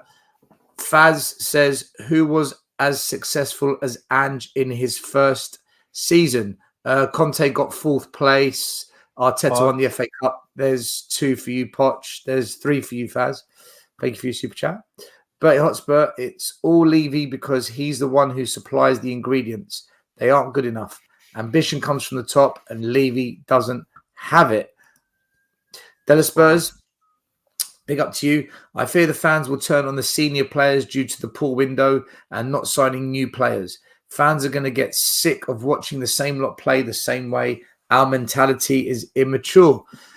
I agree that we're getting sick of watching the same type of football each game because even the happy clapper channels are talking about that now as well. So you've got a good point there. Rich S. Mann says we had a wage to profit turnover of 44%, which is probably lower now. Until we're at least on par with the top sides, we won't have enough quality. I've been saying this actually before, that our ratio of sales income to wages is very risk adverse. We don't want to take a bit more risk on paying high wages to attract the better players. And we got rid of the 4 highest top earners in the club in the last year as well. So there has been some creative accountancy going on at Spurs, and you can see it in the signings we've made. Guys, I want to go on to something which is probably the biggest issue at the moment with us. So during pre-season, our last game against Bayern, I brought up these images: zonal marking grass instead of players. The team getting overload, they outnumber us because we don't leave the zonal line, and then we get caught out when the ball comes in, and we've got 2 free players. Right. The reason I brought that up pre-season is because nothing has changed. Right. Let's go to the Leicester game now. Before they scored, this cross got whipped into the box. So you're thinking, right, that's not too bad. We've got enough players there. But this was a warning sign. Now, this ball gets whipped right across the face of our goal. We look like we can deal with it, and we just about did. Although the Leicester striker's ahead of our players, which isn't good. If you can see the guy in between our 2 centre-backs. And then the ball gets flipped to the other side, and the ball comes back in. This is the goal. Vardy's unmarked. So this is slightly different to this, where it's a set piece, it's a dead ball situation. This is live play. But the same problem's happening. Players unmarked. So here where there's too many players to mark, we're outnumbered. Here we've got enough players. Look, there's 1, 2, 3, 4, 5, 6, 7 Spurs shirts against 4 Leicester. I think Romero was to blame for this one more than anything. Right. Well, here's the thing. Whoever, I think Pape Sarr and number 17, whoever that is, why have you got 2 on 1 player? Number 17 hasn't checked his shoulder, so Romero gets the blame. But I think there's 2 players that get the blame here. But my point is this. I'm convinced that more and more I watch, we do not coach defending to the level required. I don't think Ange knows how to coach defending the way it's needed. And I don't think the coaches he's hired have got a clue how to coach it to the level we need. Defensively, we don't have a defensive-minded person in the coaching setup. Because these things happen all last season, pre-season, and it's happened day one. And this is against Leicester. No disrespect to you, Wayne. But if this happened against Leicester, what the hell are Arsenal going to do to us in 3 weeks' time? Eat us alive. Yeah. All right. I don't know. I don't know various coaches around the UK and Europe, right? I know the managers. I don't know the coaches, right? But for someone that doesn't know coaching, when you see the types of coaches that he's bringing in, they're shocking. I mean, they got the sack from Scotland, for God's sake. Yeah, like Jedinak, that top quality defender that we've brought in to help, our defenders learn how to defend. Really? Is that who you're bringing in? That Hibernian guy got sacked. Was it after 8 games, 8 months, or whatever it was? Right? Is that the quality person you're bringing in? Who's his assistant manager? I mean, one other point I want to make. Go on. Sorry. I was going to say, in the past, and this is where again I solely blame Levy on this. Levy, rather than keeping the ex-Tottenham players in and around the club, especially in the coaching capacity, he's almost let them leave, right? And take their visions of grandeur with them, right, to leave out the club. And what we've actually left with is people that know nothing about Spurs, who come from lower league clubs, coming into Tottenham Hotspur and having a lot less standards than what we've been used to, and we've not won anything for 30 years. Why isn't he breaking his their backs to keep people like Yaya Toure at Spurs and like Man make U them just got Van Nistelrooy. Yeah. What? Why aren't they? They doing keep breaking their backs to bring in coaches that know have won things, at Spurs. I just don't understand it. It's an acceptance of mediocrity, acceptance of failure. That's what it is. The standards are low at Spurs. The fan base has accepted that we cannot compete with Liverpool. We cannot compete with Arsenal. We cannot compete with Man City. We can't be Man United. This acceptance of we cannot be at a high level, yet it's okay spending £1 billion on a new stadium, having these concerts, the NFL, paying managers mega contracts like Conte and Jose were on, spending £400 million on one manager. That's all okay, but we can't compete with Man United, and we're not allowed to be that. It's just failure acceptance. David Pleat has been working with Spurs for decades and decades, right? And he was the main reason why certainly in the 90s why we brought in certain players, because his knowledge of the game was outstanding. As these people have grown old and moved, and Levy's let them go, he hasn't then brought in the next crop of people that know Spurs and know football in, who are invested in the club, right? That can help Spurs. I genuinely think this is one of the reasons why our transfer policy over the last 2 decades has gone, poorer and poorer as time has gone on. And Poch was effectively the last time where we actually brought in decent players.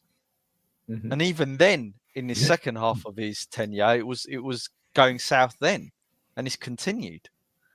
And that was largely, I don't want to say on accident, but a lot of what we got was fluky. Like, let's not kid ourselves. They didn't have Harry Kane coming into the side thinking he's going to be a 20-plus goal scorer, right? And that's great, and that's great when that works out. But let's not pretend like they had some sort of great planning back then. So much of our success was based on that. And then, like you say, Maz, at the end of Poch's reign, it didn't go well because we didn't get that luck of having a player magically turn into something. Indeed, but even with Kane, you had an ex Tottenham player, Sherwood, regardless of what people think of him, saying to Levy, "Look, he's a good kid. You need to give him a chance." Yeah. Right. So the more people that, the more ex-Spurs that have left Tottenham, the worse we've become now. Who's ex-Spurs at Tottenham? What, Mason? I mean, wow, how far we've fallen. Yeah, we I mean, don't really Clive have any Allen used to be, experience. We don't really have any experienced ex-pros in the club at the moment. No, I mean, Clive Allen used to be a big part of the coaching staff at Spurs. Tim He's Sherwood, gone. Clive Allen, Hugo Ehiog, but he sadly passed away. Yeah, Dermot and all that. Clive Allen's It's gone, just, yeah. oh mate, it's by design. I'm sure of it, but this is where we find ourselves where we are. Another because those guys will be honest, right? They know what the problems are, and they'll call out the problems. They won't stay quiet. The only ones who are allowed to stay around are ones who are willing to not say the truth that needs to be done and are happy just to be around because they don't. But that's not who you need there. Like, I think, no, I'm not trying to criticize him, great player, but Ledley King, right? He goes around because he's out there to shake hands and be kind, and which is great. That's great for him to do it. But he's not back there telling Levy, this is what we need to do. You need to pay people the wages. Because if he did, he'd be out of there. He wouldn't be doing that kind of stuff. I mean, at the moment, with the coaching staff we just went and got, if I was to sit there and pick some coaches, I thought, well, you're not going to pick any practically worse than what we got. This might sound crazy. I'd go out and get someone like Teddy Sheringham in there to then do the defensive side. Go and get players that have played at Spurs, a few of them, and get them to do a bit of coaching and that. I agree. I mean, the reason I use Teddy Sheringham is because I know he does do coaching. I know he hasn't gone anywhere particular in it, but he's not going to be any worse than some fella who got a sack from a Scottish team that wouldn't even make it in our League One. So I'd go out and get someone like him. I'd go out and get players abroad, like what Man U have just done, and got Ruud van Nistelrooy in there. I'd go and get younger coaches as such, but old-time players, if you get what I mean. Yeah. I don't know. Go out and get someone like Edgar Davids in there. Go and get someone else out in there. Like, there's a whole list of them you can do. Like Man U again did with Ole Gunnar Solskjaer or something and stuff like that. I'm not saying it's all going to work. Or get managers like Mourinho and Conte who know how to defend and then spend the entire budget on quality attackers and midfielders that are going to win you the games. You see with Ange. I don't know what we've done with Ange. We've bought this mismatch of players. We haven't bought a number 6. Everyone said we need one. We haven't bought a class number 8 that can control the game. We haven't bought the dribbler, the wonderful dribbler wide player. All the players we said we needed, we haven't bought. You see, the other thing with Ange that I'm finding really frustrating, it's a point I want to make on it. And just so the side and that know it, I wasn't talking about getting Teddy Sheringham in there as a defender. Wake up a couple of people. I was talking Teddy Sheringham as a coach. I'd have in there and use him as a tack if you listen properly. No, I wouldn't have him as a defender. I think you said I'd get Teddy Sheringham in to coach, and then you paused and you said defense, so people thought you meant. Oh, right. No, obviously I'm not going to get Teddy Sheringham in there. So, okay, I might have missaid that. But no. He'll still be better than Yedinak. He'll still be better than Yedinak. Yeah, he would. Look, you see with Ange, at the moment, yeah, I'm one who's always said from day one, Ange had the easiest job a manager has ever had in winning this fan base over, yeah? That's all he had to do was kick the ball forward. I've said it a million times. But the way I'm also looking at it is he's also got a very easy job as a coach to get himself a bit of time off of with the Spurs fan base, including people like us. For me, as all he actually needs to do is just adapt one or two things. Change his zonal marking.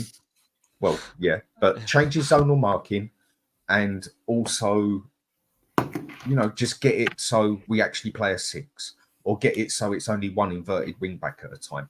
Just a little tweak like that, and we go and see that. I reckon he buys himself another 10, 15 games where you sit back and say, do you know what? He looks like he's learning. Let's give him a bit of time.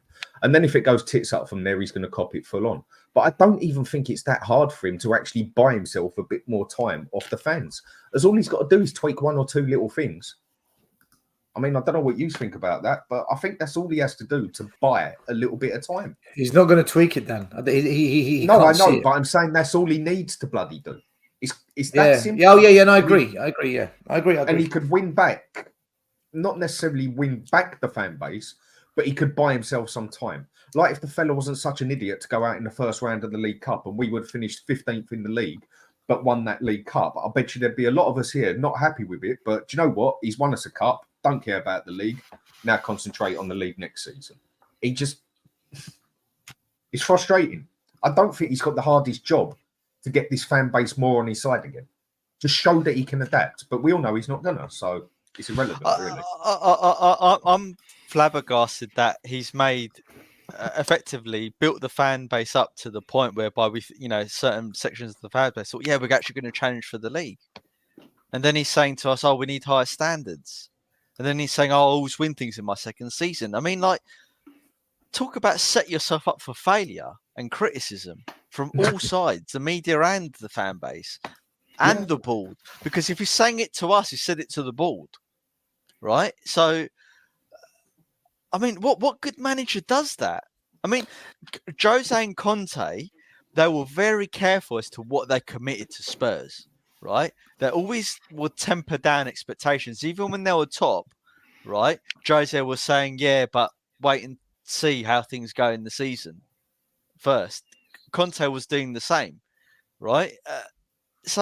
But Ange, he's like, oh, let them dream, let them believe, let them think we're going to win the Champions League. I don't know, whatever he was saying. The guys have one big walking contradiction. But where he contradicts himself again with what you've said there, yes, 100%. I mean, what was it he spoke about? I give my players freedom on the pitch. Yeah. Well, give them some bloody freedom then to do what they want. Surely these players are intelligent enough not to block up the number 10 position, or not both inverted wing backs to go forward at the same time, or not to zonal mark because the manager's told them to, because he's given freedom, which he obviously hasn't. Contradicts itself, doesn't it? Yeah, Wayne, what do you think of Ange Postecoglou? Not a lot.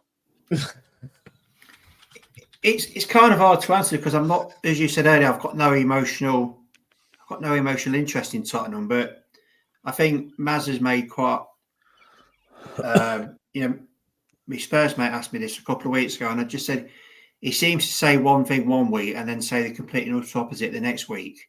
I mean, to come out and say I always win something in my second season, you set yourself up for a pretty big fall there, because just playing devil's advocate, if you get knocked out early in the League Cup, go out early in the FA Cup, if Europe don't go well, by the start of January, your season could be over. I'm not saying that, but it could. There's nothing to say that can't happen. I'm not saying it will happen, but as a neutral looking in it, it's kind of I can see what the problem with Spurs is. Sometimes just drop back 10 yards. Or just switch things around. It's almost like it's very rigid. There's no flexibility. He doesn't seem very flexible with his organisation of his teams. It's almost like all out attack. If you're going to go, even Man City with the players they've got, they don't go all out attack all the time. They can play possession football because they've got the players to do it. But even Man City get caught out now and again. And it seems. I don't want to speak ill of him because obviously I don't know the guy. Say it how you see it, mate. Say it how it is. But as I said, I've not got no emotional attachment to Tottenham, so it doesn't really, as a neutral, you don't really care. But going by a lot what I've seen, he doesn't help himself sometimes, and it's almost like he's got his way, or he's either his way of playing, and that's it. If you don't play like I do, then you're not going to get picked. That's kind of how it. If you see something's going wrong in anything in your life, if you keep doing the same thing, it keeps going wrong. Not keeps going wrong, but the same thing that goes wrong keeps happening. So surely you change it. You wouldn't keep doing the same thing first. Wayne, You've got to see the problem first, isn't it, to fix it? But does he even actually see the bloody problem? Does he actually see the problems? Really? You would think so. Scott, you want to say something in this? I was just going to say, Wayne, you said something there about Ange doesn't seem to help himself out. And don't worry, you're never going to say anything worse about Ange than I will. So you're good here. You're covered here. But when it's exactly what I was thinking when he says, when we hear Ange come out and say, I always win things in my second season, as though winning in the Scottish Premier League, winning in Australia, winning in the Japanese League is the same as winning in the Premier League. And then he comes out in the preseason and we see no changes. He comes out in the first game against Leicester. We see all the problems. Like, it's exactly right. It's hard not to think that he is completely naive or clueless when it comes to the Premier League, and he's not helping himself at all. And I understand Michael said in the chat, if he comes out and says we just want top 4, he'll get ripped. Fair enough. But some of the things, we're going to compete for the league. We're going to compete for the league title next year, and then we're buying 18-year-olds. I always win things in my second year, but you do nothing to improve on our team. You do nothing to help you win. You do nothing that any of the other teams in the Premier League that have ever won it have done to win it, right? Nobody wins in the Premier League.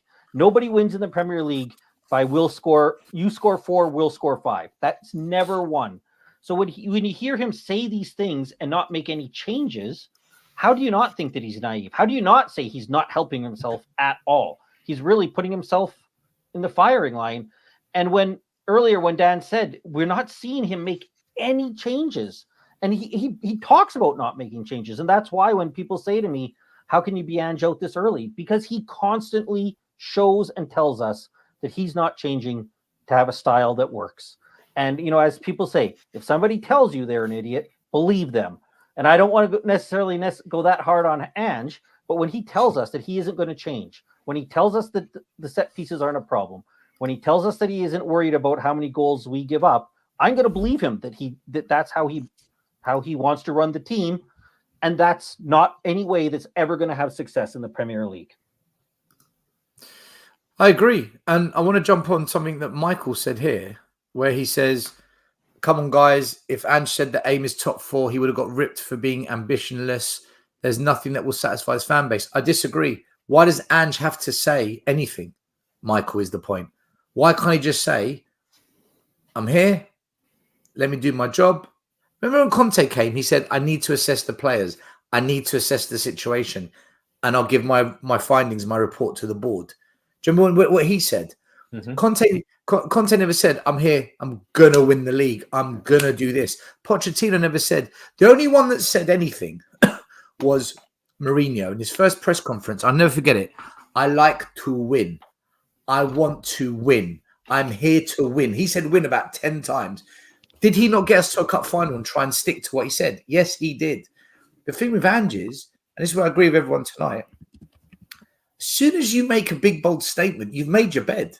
You're laying out the expectations. You're the one leading everyone up the path now. I showed you earlier a happy clapper YouTube channel. Like the delusion it's a pandemic at Spurs, the delusion. Because Ange said it, they're now trying to find anything to link. Oh, this is how Odebert helps us win the league. This is how Solanke will get us over the line. This is how Pape Sarr is the magical fit. They will now fit pieces in to try and justify Ange's narrative, not what they believe. You don't say I'm going to win the league and then you fucking sign Timo Werner. Are you literally taking the piss out of my intelligence? For the second time. It's a scam. You can't do that. So, like, when Michael... you don't win the league signing Odebert, Bergvall, Gray. Who else did we sign? I just Oh, right, this one. Yeah, and even Solanke. And look, I thought Solanke done all right. It's too early to judge him. I'm not going to say he's Ange should have said nothing.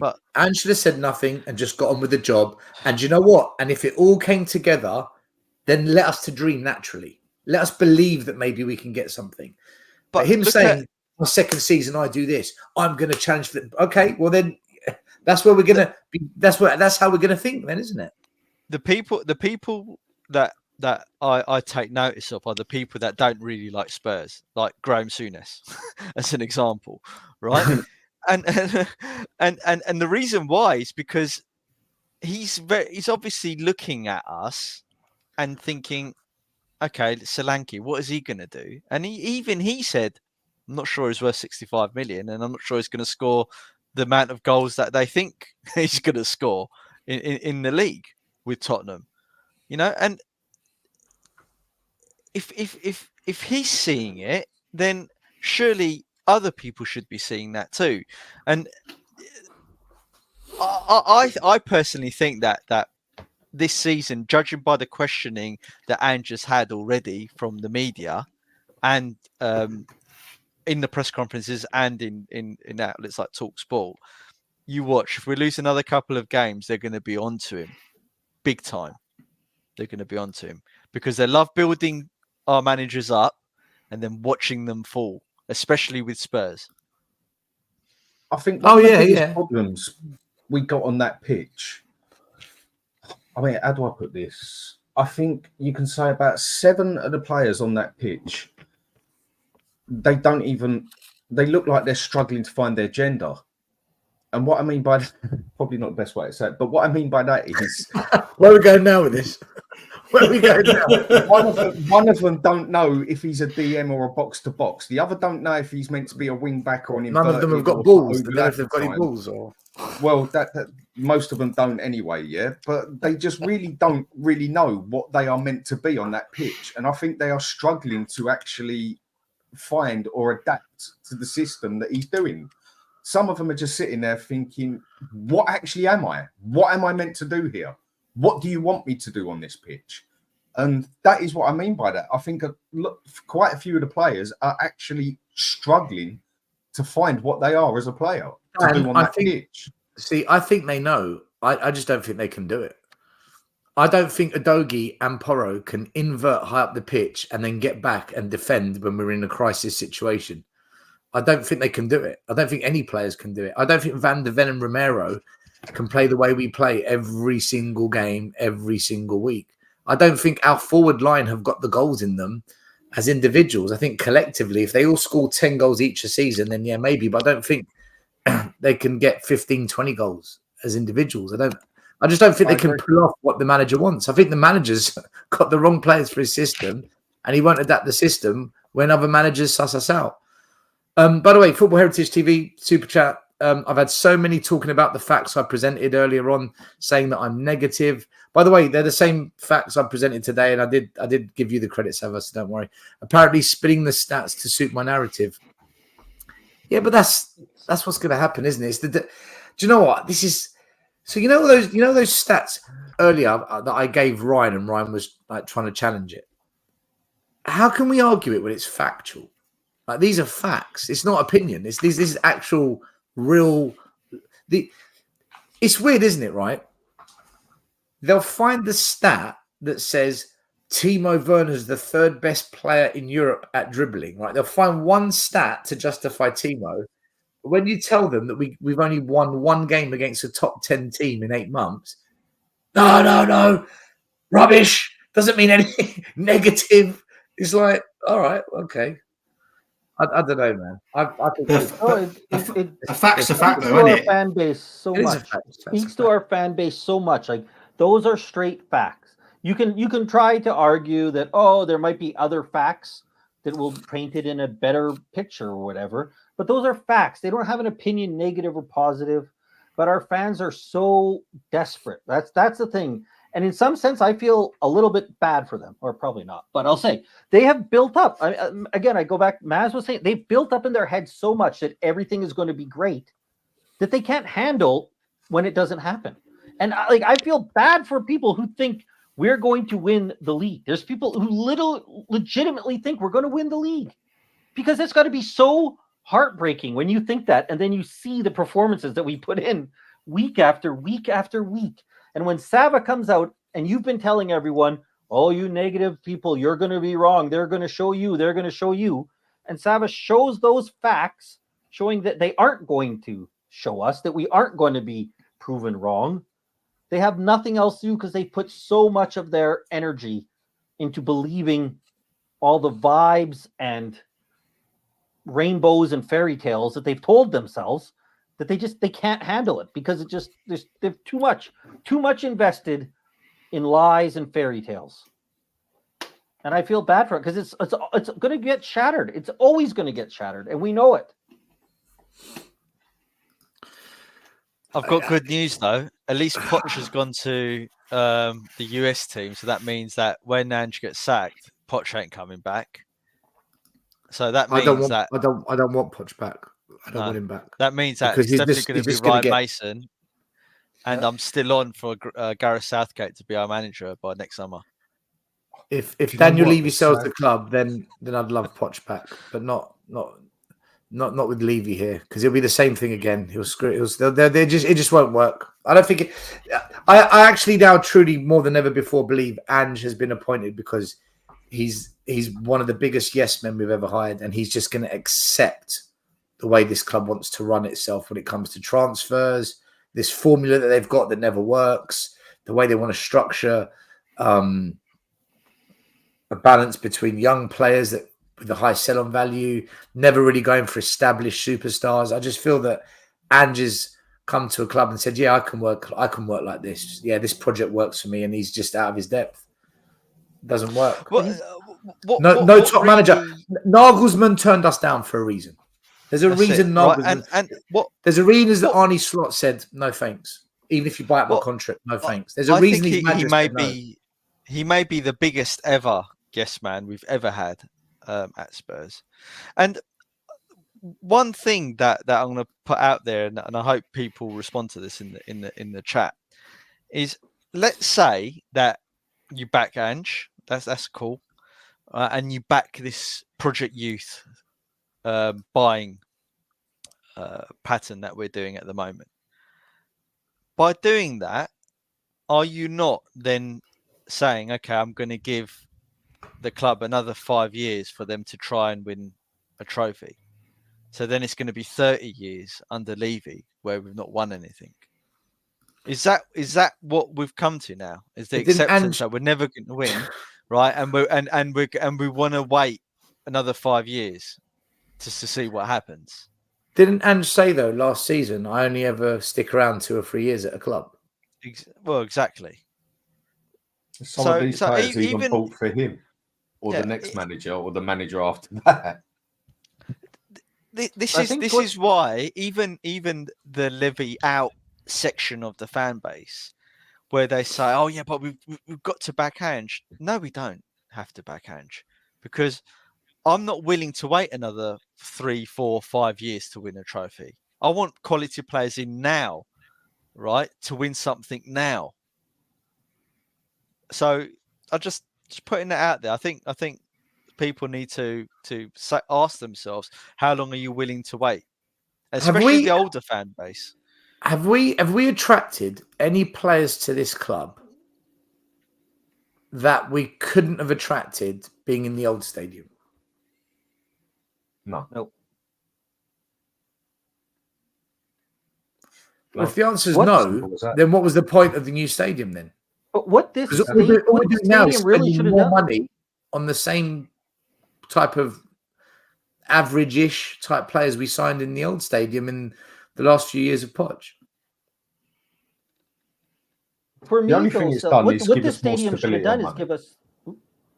Go on, Scott. Then I'll go to Dan. What this stadium really, to me, should have done, more than the amount of money we pay on transfers, the stadium and the revenue we bring in should have helped us cover the gap that we have right now in wages. That's what I think that should have been the game changer, right?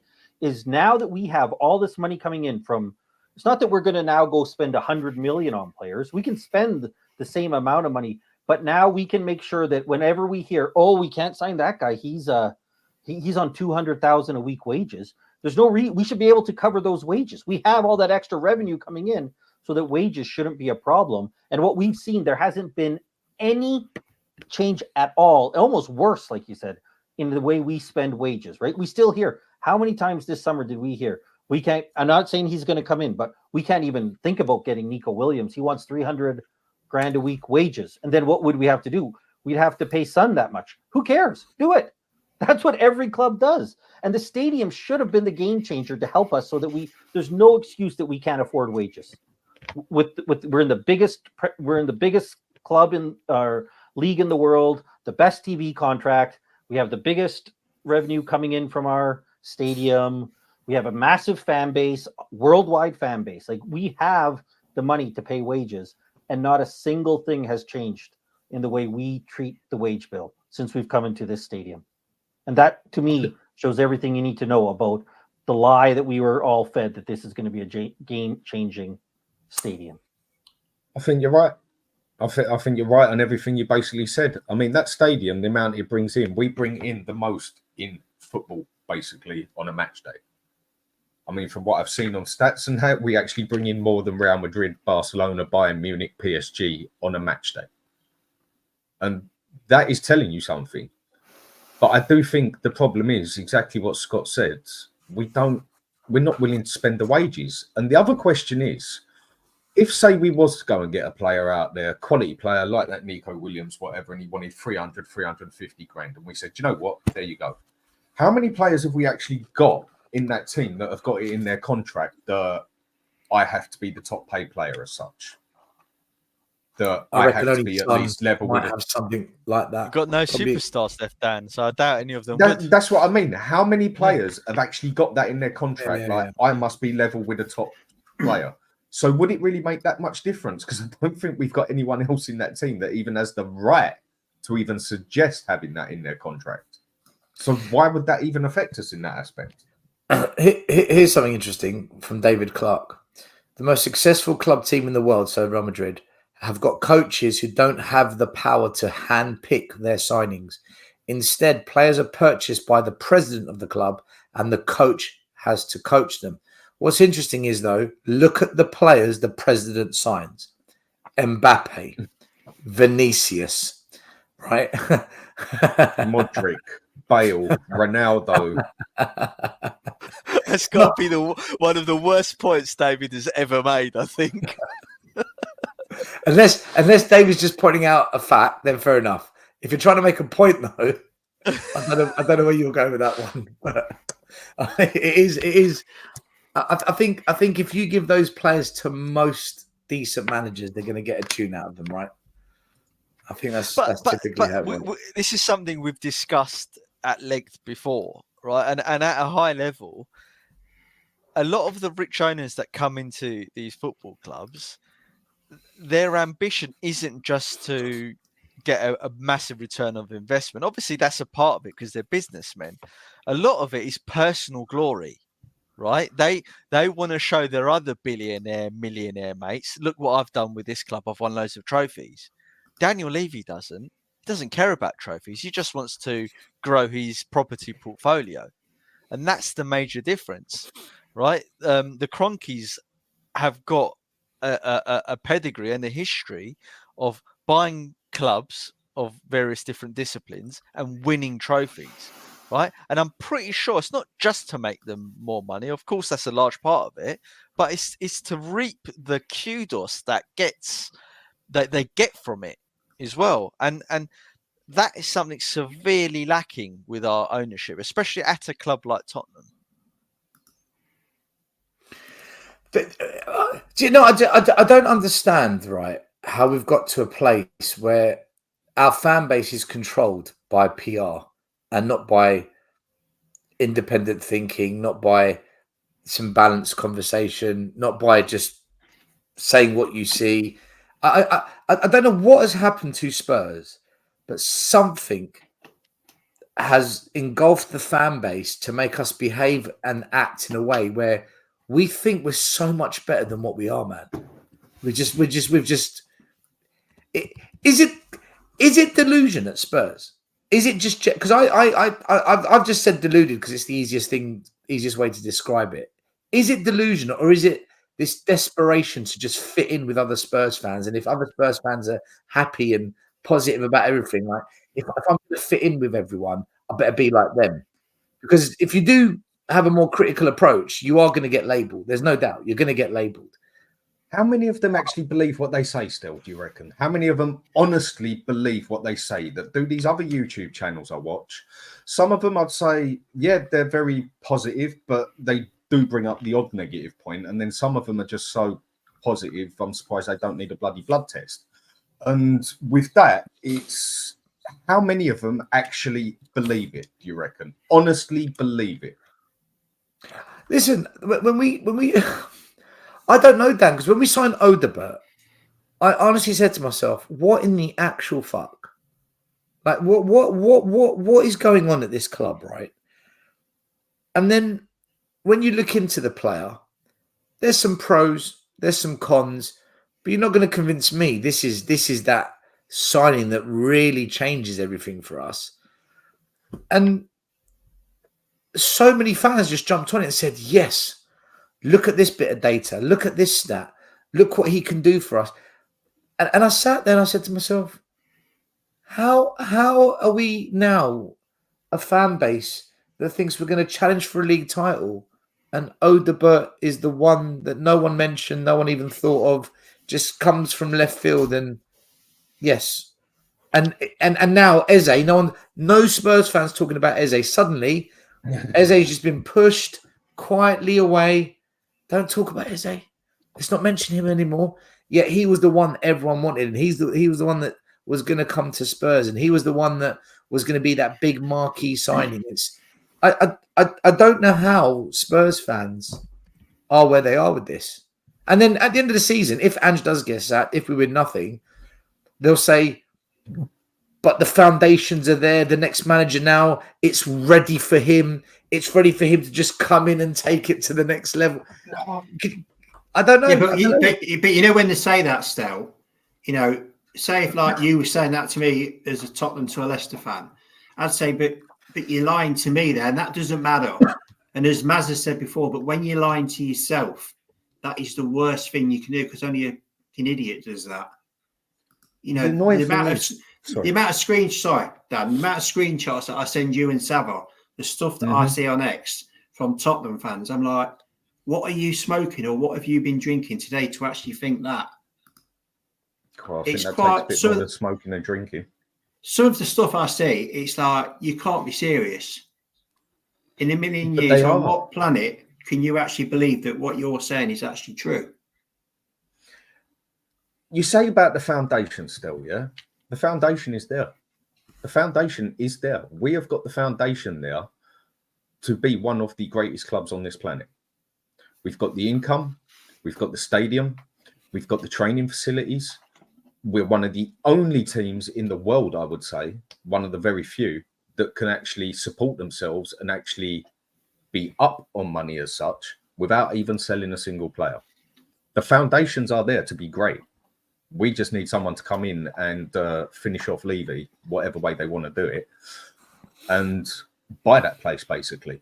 And if we was to get in someone who wanted to win at Spurs, they don't even have to go and spend 400 million, whatever.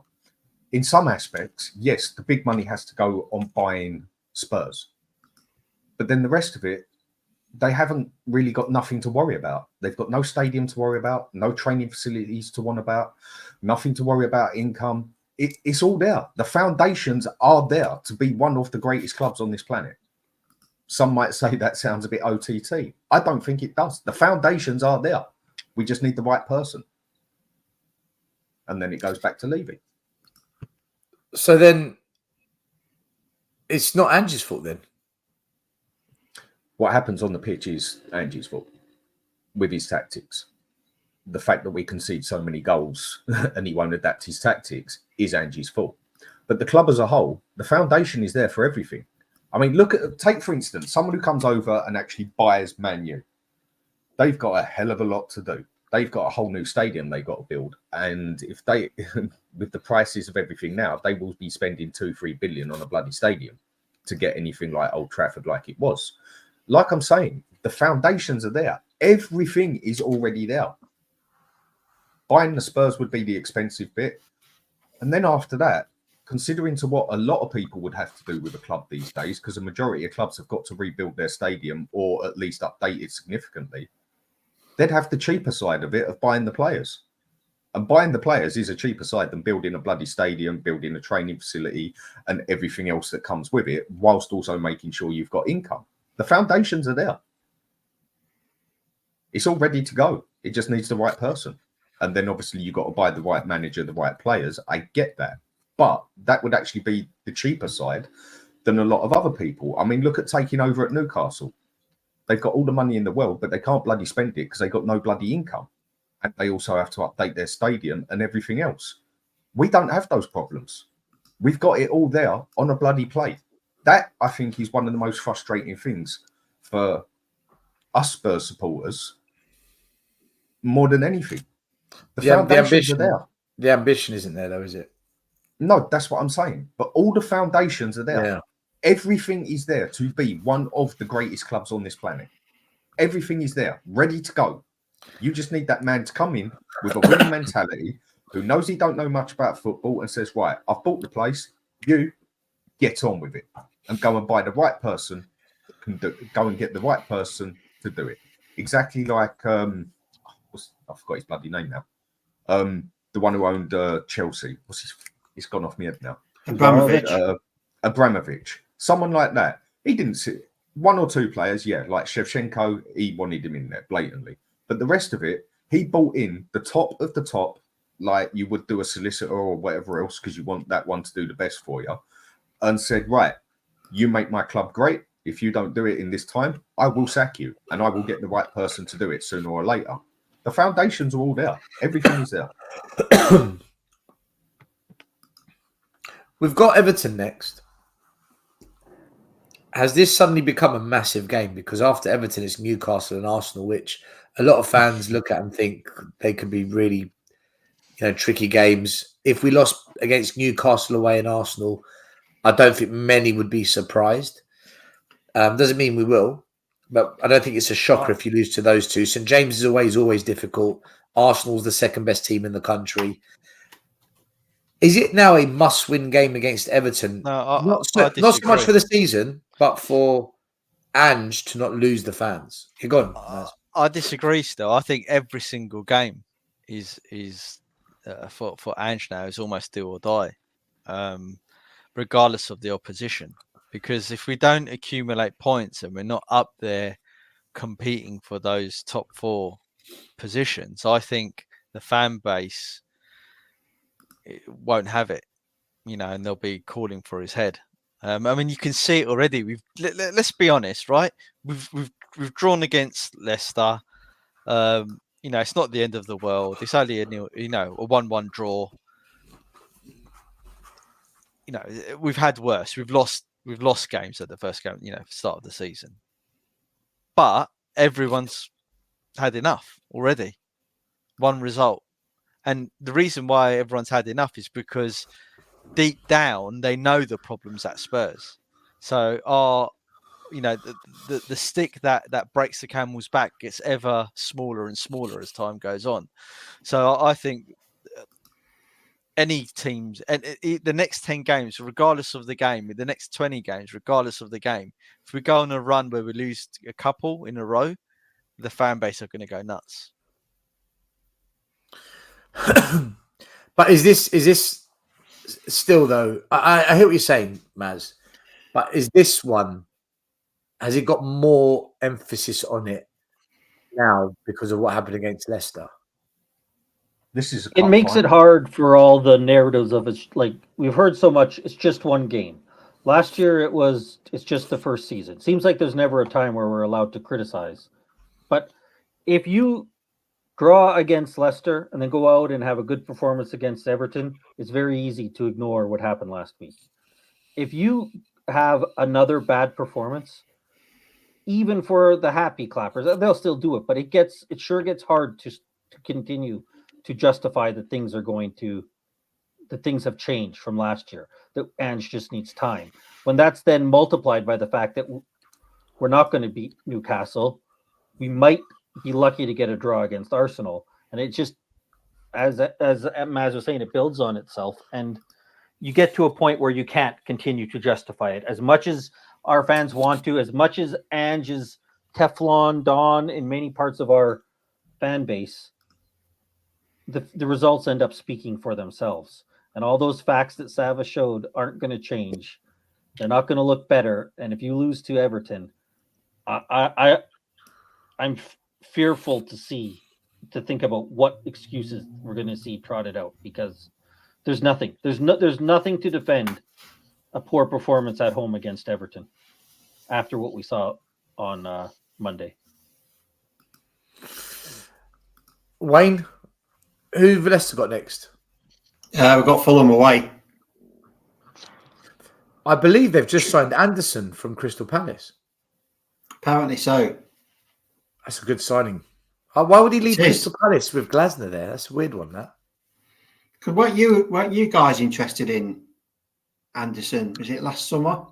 We're interested in everyone that sounds good, but we don't sign those players. So When we had Conte and we're playing the back three, he made a lot of sense. Anderson would have worked well with Conte in the back three. I don't know. I don't think Anderson's what we can't have Anderson playing in the Ange high line. He's not going to work there. We've got But yeah, and when we had Conte, he would have been. I mean, anybody would have been an upgrade over Dyer, Davies, Sanchez. But in a back three with Conte, I think Anderson would have been a real quality player to have added, playing in the center there. What do you think? Do you think the ground would be toxic if you get beat by Everton Saturday? Yes. Just curious. I'm not trying to stir it. I'm just actually generally curious how that would go down if you do get beat by them. It depends how we concede the goals. If it's counter-attacks and we're out. Dan, I think you're on mute. Yep. I always put it on mute when I'm typing. Yeah. If we lose this game, the problem is with this season is we haven't got the 10 games of last season to cover our ass.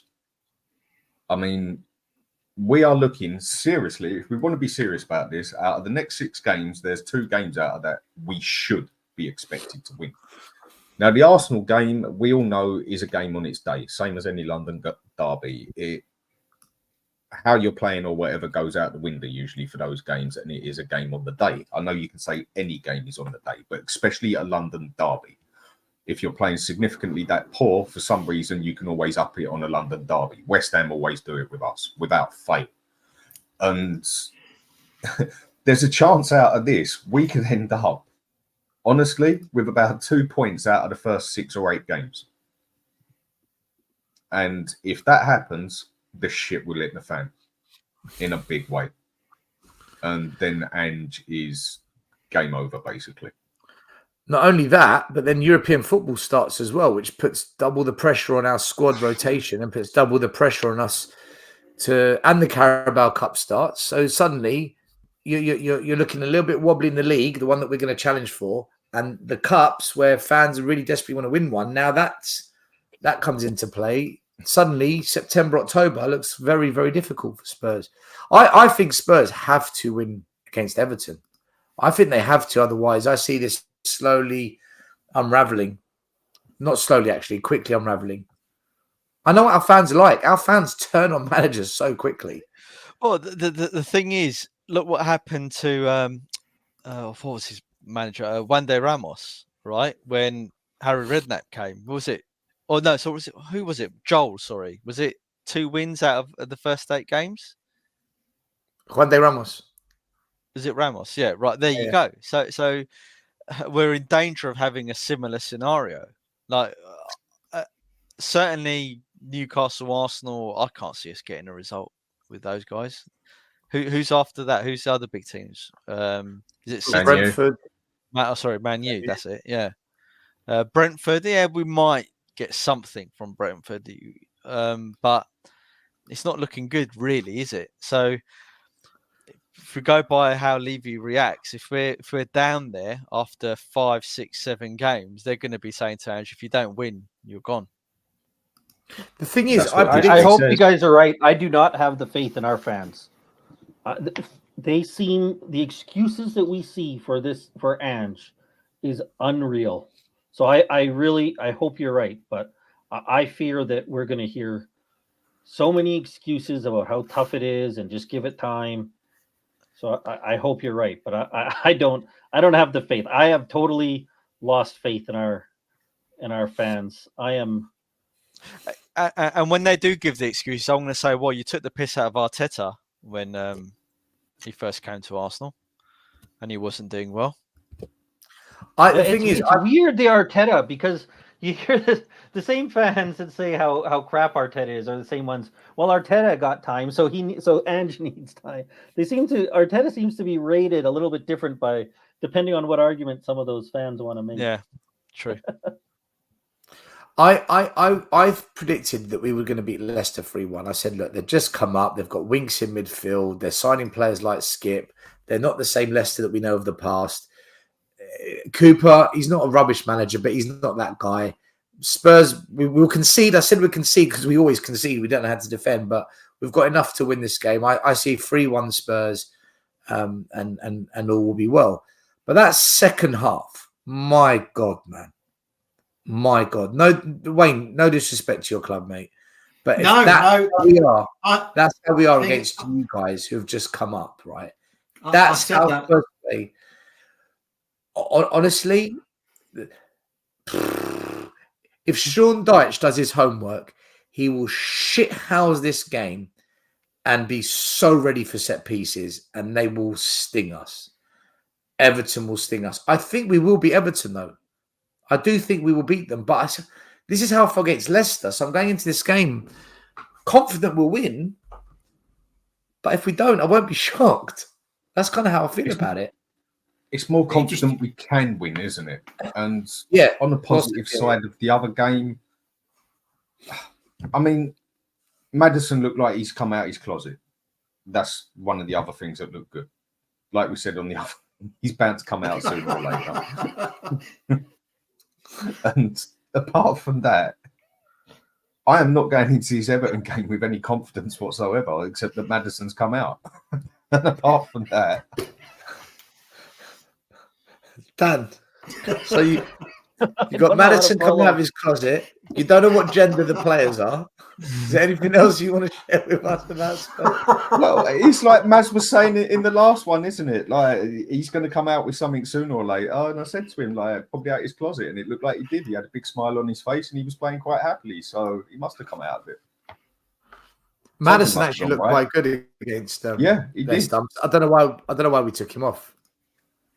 I don't think, this is, look, and I'm probably wrong, but I don't. What did Maddison do that made him look so good? Like, honestly, for me, he did exactly what he does in other games and hardly any end product at the end of it. Dances around, passes back. He might beat a player who gets into a position where you're like, right, you got to do something now. Then, okay. Nothing's happened. Finally, granted, he set up the goal, good cross and all of that. But I don't see what everyone else is seeing with Maddison. I think you might be right that Maddison, I think one of the things that makes him look good is that so many other players look bad, especially in that midfield, right? Like Bentancur and Sarr did so little in terms of progressing the ball forward that Maddison, by just trying to do it, I think probably looked, he looked a little bit better than what he actually did. That's what I'll say for Maddison, is that compared to everyone else, it looked like when he got the ball, at least he was trying to put it in the box. He's trying to create stuff, whereas so many other times the others got the ball and it was sideways, backwards, out wide, stand around, do nothing. And at least with Maddison, he tried. and I'll admit that's a low bar, but that's to me why I think he might have stood out. To be fair, so much other was poor. I am probably assessing Maddison from quite a low selection of players to compare him to. Let's get Wayne. I mean, Wayne, you've warned everyone. You've warned us all for quite a while now. So give us your opinion on him. Let us know. As I said when you signed him, and I guarantee you, Savra's going to say something now. We've had so many heated discussions over this. Well, fine, nothing bad. But I always said that Maddison's were a thirds player, unplayable for a third of the season, injured for a third of the season, and then just a ghost for the third of the season. But all I ever got back was, look at his stats, look at his goals and his thing. And that's great looking at that. But Dee's seen him for 4 years. When he can't be asked, he's a liability. I don't care what anyone, he could go and be the best player this season in the league. I know what I saw with my own eyes for 4 years. When he's good, he's brilliant. Don't get me wrong. But there's no point in having a player in your team that's, if you play 38 games in a season, he's only going to turn up for 14 of them. What's the point in that? Yeah. And I think someone said earlier that you can't blame Maddison for the fact that we got relegated, and that's correct. He was one of the players in that team that we ended up going down. It's hard because but he also did some good things for us. I don't want to slam the guy, but Wayne, is it fair to say he's a good football player? There's a lot of qualities about him, but he's just inconsistent in terms of being available to play. Yeah, he could, as I say, he could turn up and be absolutely unplayable, but then the next week, you might not see him for 4 games, and that's the frustrating thing with him. He just you look at him and it's like he can't be bothered. There'd be some games where we'd see him at home or away, and he wouldn't track back, he wouldn't tackle, he wouldn't do anything, and it had to be about him all the time. That's how it came across. And and a lot of Leicester fans didn't like him. I would probably say it was probably 75-25% didn't like him. Who say that a good player when times are tough, your good players stand up and be counted. A lot of Leicester fans think that when we really needed him, he never shown up. That was my opinion. But his stats say a different thing. But his stats also show that in the first part of the season, he was very good. Second part of the season, you might as well have been playing with 10 players. That's pretty much what we've seen at Spurs from him. You've summed up his Spurs career so far. Just a couple of super chats. Football Heritage, Sava. Have you all seen what Ali Gold said tonight? Apparently, Ange really rates Johnson and says he has a high ceiling. Ange sounds like the kids. Listen, if that's what Ange thinks and says, then he'll be gone by October, November. There's no way. There's no way he's going to last. But it's proven, right? And we hear this all the time. People say, well, Ange didn't really necessarily want Johnson. He wanted him to do this. He consistently plays him. Like to me, there's no better way to see what managers think about players than who they play out there. And if Ange is consistently putting Johnson out there, you can't tell me that he doesn't rate him. Like he could have played Kulu. Kulu, I don't want to see Kulu on the wing. That's not the best place for him. But if you're going to tell me Kulu or Johnson, I'll put Kulu out there. So Ange shows us that he rates Johnson by playing him as much as he does. That's a superb point, Scott.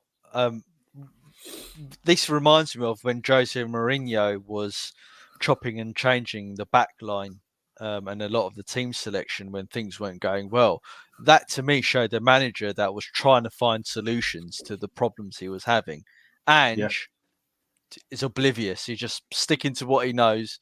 He's almost got no concern as to what's actually happening on the pitch. And when he did try and change it up, we saw a bit better performance, but he's forgotten that now. He's defaulted back to his comfort zone. Like most Spurs players.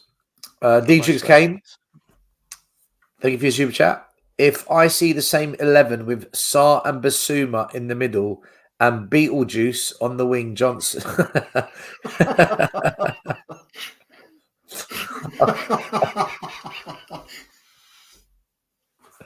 Oh my God, that's brilliant. We got Beetlejuice on the wing, Pigeon up front. I'm done watching this year. He's got a point, but he knows it's going to happen, by the way. That's exactly what's going to happen next game. That's why he said it. That's exactly why he said it. I think. All right, let's do a quick listen. Let's do a quick prediction for the who have you? Okay, Wayne, you predict. In fact, Wayne, I just want to ask you about Leicester City. Where do you think Leicester are finishing this season? Realistically, is it just about survival for you guys, or can you finish a bit higher up the table? No, I'd say it's that. A lot's going to depend on who we get in between now and the end of the season. We desperately need a striker. We can't rely on Vardy. Dak is out for months. It's going to be a struggle. I'm not going to sit here and lie to myself and say, we're going to finish 10th or 11th. It's a lot's going to depend on one. who we bring in between now and the end of the window.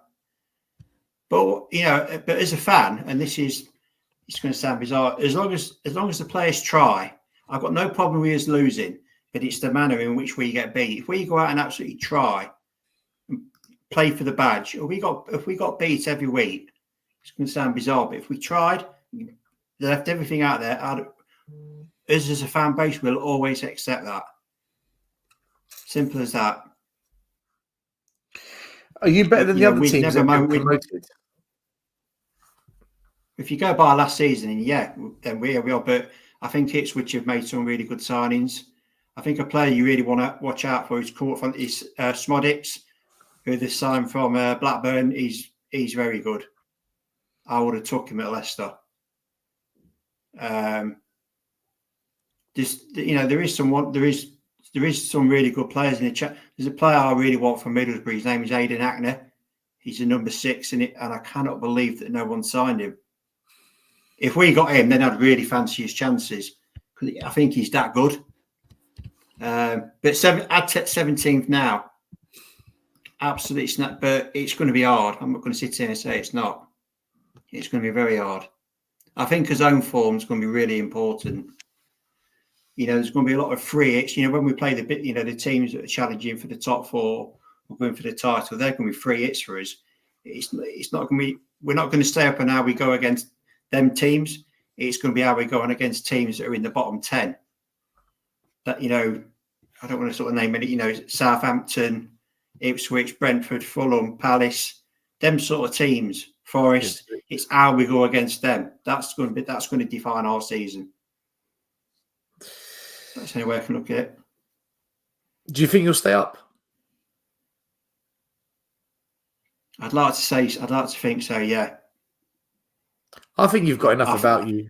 I think you've got enough about you to stay up. I think we're going to need. I think we're going to need a lot of luck. I think we're going to need not results to go because you don't think you can ever rely on it. I think we're going to need a bit of luck with injuries, and again, it goes to who we can bring in as well. I mean, I was really surprised that Pereira and Mavididi never started against you. To be honest with you, they were probably our 2 best players last year. And I was very surprised that they must be injured. They had to have couldn't have been fully fit. I'm amazed. That goal line clearance by Ndidi was superb against Tottenham.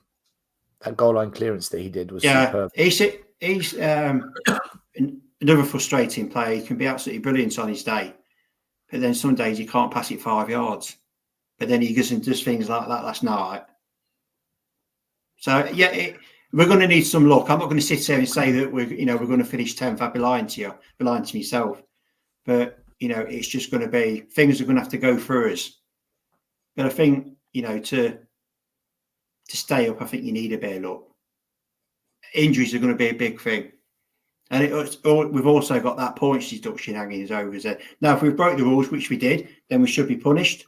Simple as that. I've got no problem with us being punished. But if they're going to punish us quick, then make sure you punish City and Chelsea and anybody else that's done it as well. Shouldn't be one rule for the smaller clubs and another one for the bigger clubs. City's getting a fine at most, a fine that they'll easily pay. But you're right, Wayne. It should be the same. But I'm sorry, I don't see them getting a points deduction. They got too much sway with the people in power. I think Fatawu is going to have a massive season for us. I think he could not take the league by storm, but he's one of them players that you don't know much about, and he can be he's not. I'm not saying he's another Mahrez, but he could become as good as him, but his decision making needs to be better. But he's only 20, 21. So yeah, we'll just see how it goes. Let's do a quick prediction for the Spurs game then. Let's start with you, Scott. What are you thinking? 2-1 Spurs win. Everton is poor, and I think that Deitch will have them set up perfectly to play against us, and it could be we could easily lose it just the way that they set up. But they're so poor, and we're at home. I think they'll get a header from a Tarkowski corner or something like that. We'll get worried, but they're not good enough. So 2-1 for Spurs. 2-1 to Spurs. Everton battered them 3-0 on the weekend at Goodison, so doesn't look good. Dan? Well, we do always concede without fail. And the way Everton can play, it's like any team against us, as all they're going to have to do is muscle in, and whether they do it as a hit and hope or whether they do it as a tactic is go for the counter. I think the players are going to be scared after that Leicester game. I could see exactly the same thing happening as what happened against Leicester. But where there is so much pressure on this game now, I mean, it's almost like a cup final, because you know if this one goes wrong, the whole system is going to break, I reckon. 2-2 at best. 2-2. You go for the draw. Mm-hmm. Maz, what about yourself? I think we'll win 3-1, and it will paper over the cracks. Everyone will go, yeah, look how brilliant we are, and look how good Johnson is, because he's, I don't know, set up a tap in, and I'm sure Werner will come on and set up another tap in, and Solanke will get on a score sheet or something like that. But it's just going to delay the inevitable until the following game. So, yeah, that's what I think. Wayne, what do you think will happen to Spurs against Everton?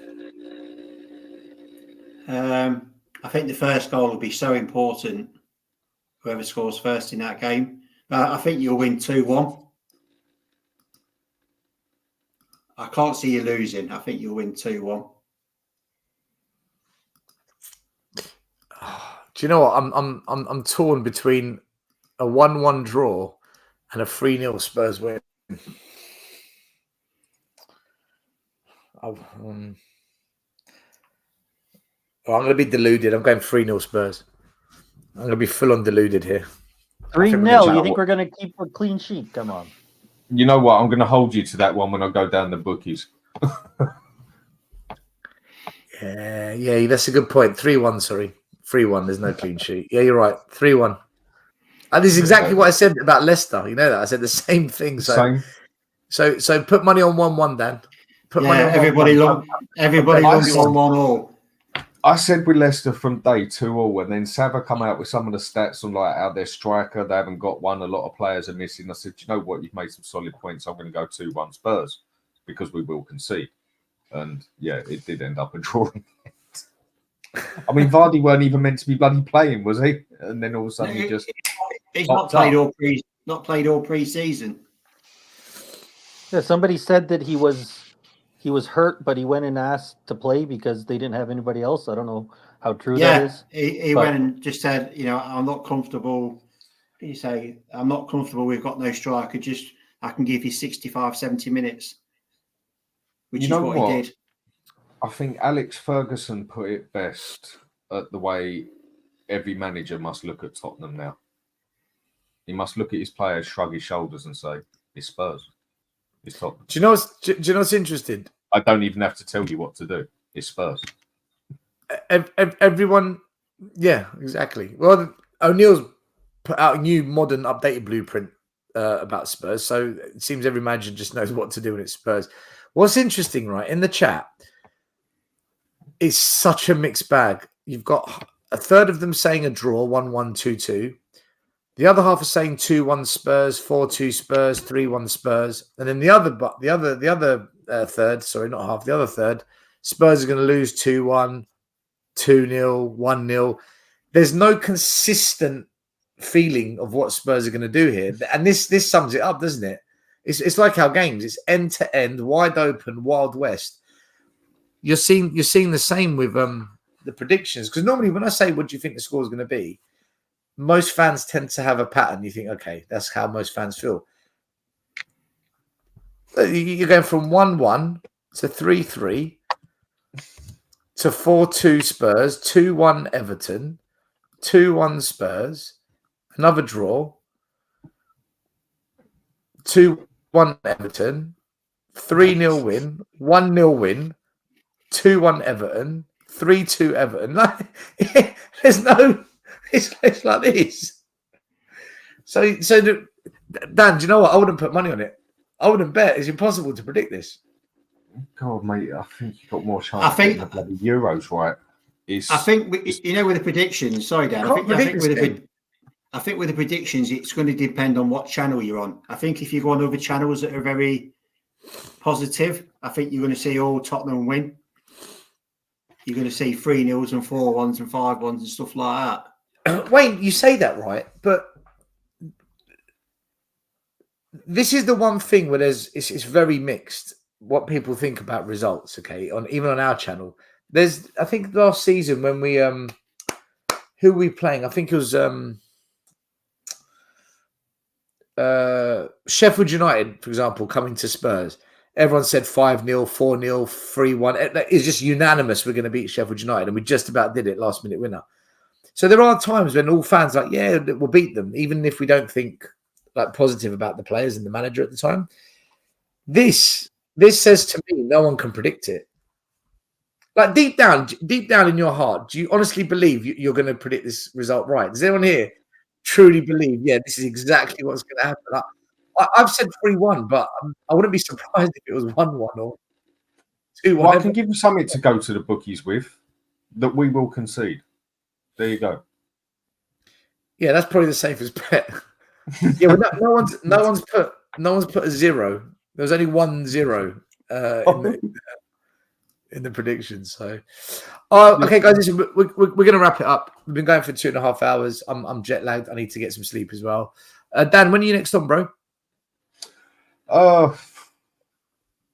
Your guess is as good as mine. Probably the next day or so, I'll just randomly do something like I do with everything. Just randomly pick it up out of nowhere, make a thumbnail for it, and then do it from there. Well, make sure you subscribe to Dan's channel. Links down there. Hit the notification bell so you get a notification when he next goes live. Wayne, thank you so much for coming on and representing Leicester City. I mean, we chat to you often anyway, but yeah, I hope you enjoyed it. It's good to have you on. Thank you for having us on. And we hate you for not. Is that 8 still for 15-16? I get a lot of stick online for that. Even now, still 8-9 years later, I still get grief for that. It's like it's all my fault. That season, right? I'm not so angry that Leicester won the league. I'm angry that we went 2-0 up at Chelsea and we freaking capitulated in the Battle of the Bridge. That wound me up more than anything. That game at Chelsea when we went 2-0 up and we couldn't win that. That for me was. But anyway. Scott, thanks for coming on, bro. Always good. Thanks for having me. Maz, I'll see you again soon, mate. I think Mari's. Yeah. Do you know what? I'll show you something that's quite funny, actually. It's been doing the rounds. I'm sure you've all seen it, but the Spurs logo. Oh.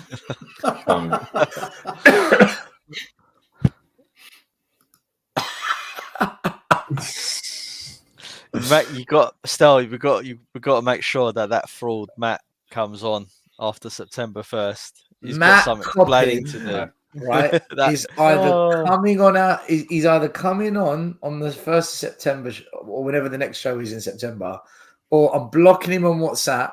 I'm banning him from the channel. He's out. He has to come on and talk. Done. Yeah, he's done. He's got a lot of explaining to do. Listen, we're ready to hear it. Bring a big boy. Thank you for being a channel member. 15 months. Betty Hotspur super chat. Faz super chat. Betty Hotspur again. Della Spurs, big up to you as well. Rich as man. Football heritage. Shava, a couple of super chats. Thank you so much. D-Trix, thank you as well. Brother, appreciate it all. Guys, thank you for watching tonight. We had like 500-600 watching live throughout. Make sure you follow Dan. Make sure you follow. Who else was on earlier? Ryan, Tottenham on tour. Make sure you follow Sava, Football Heritage TV, Alex Box Office, Spurs Kings. Follow everyone. And on that note, we're out of here. Have a good one. See you soon. And keep it real. Go on, you Spurs. The first game we look for, Robbie. Tottenham away. When we got Tottenham away. Tottenham away. When we got Tottenham away.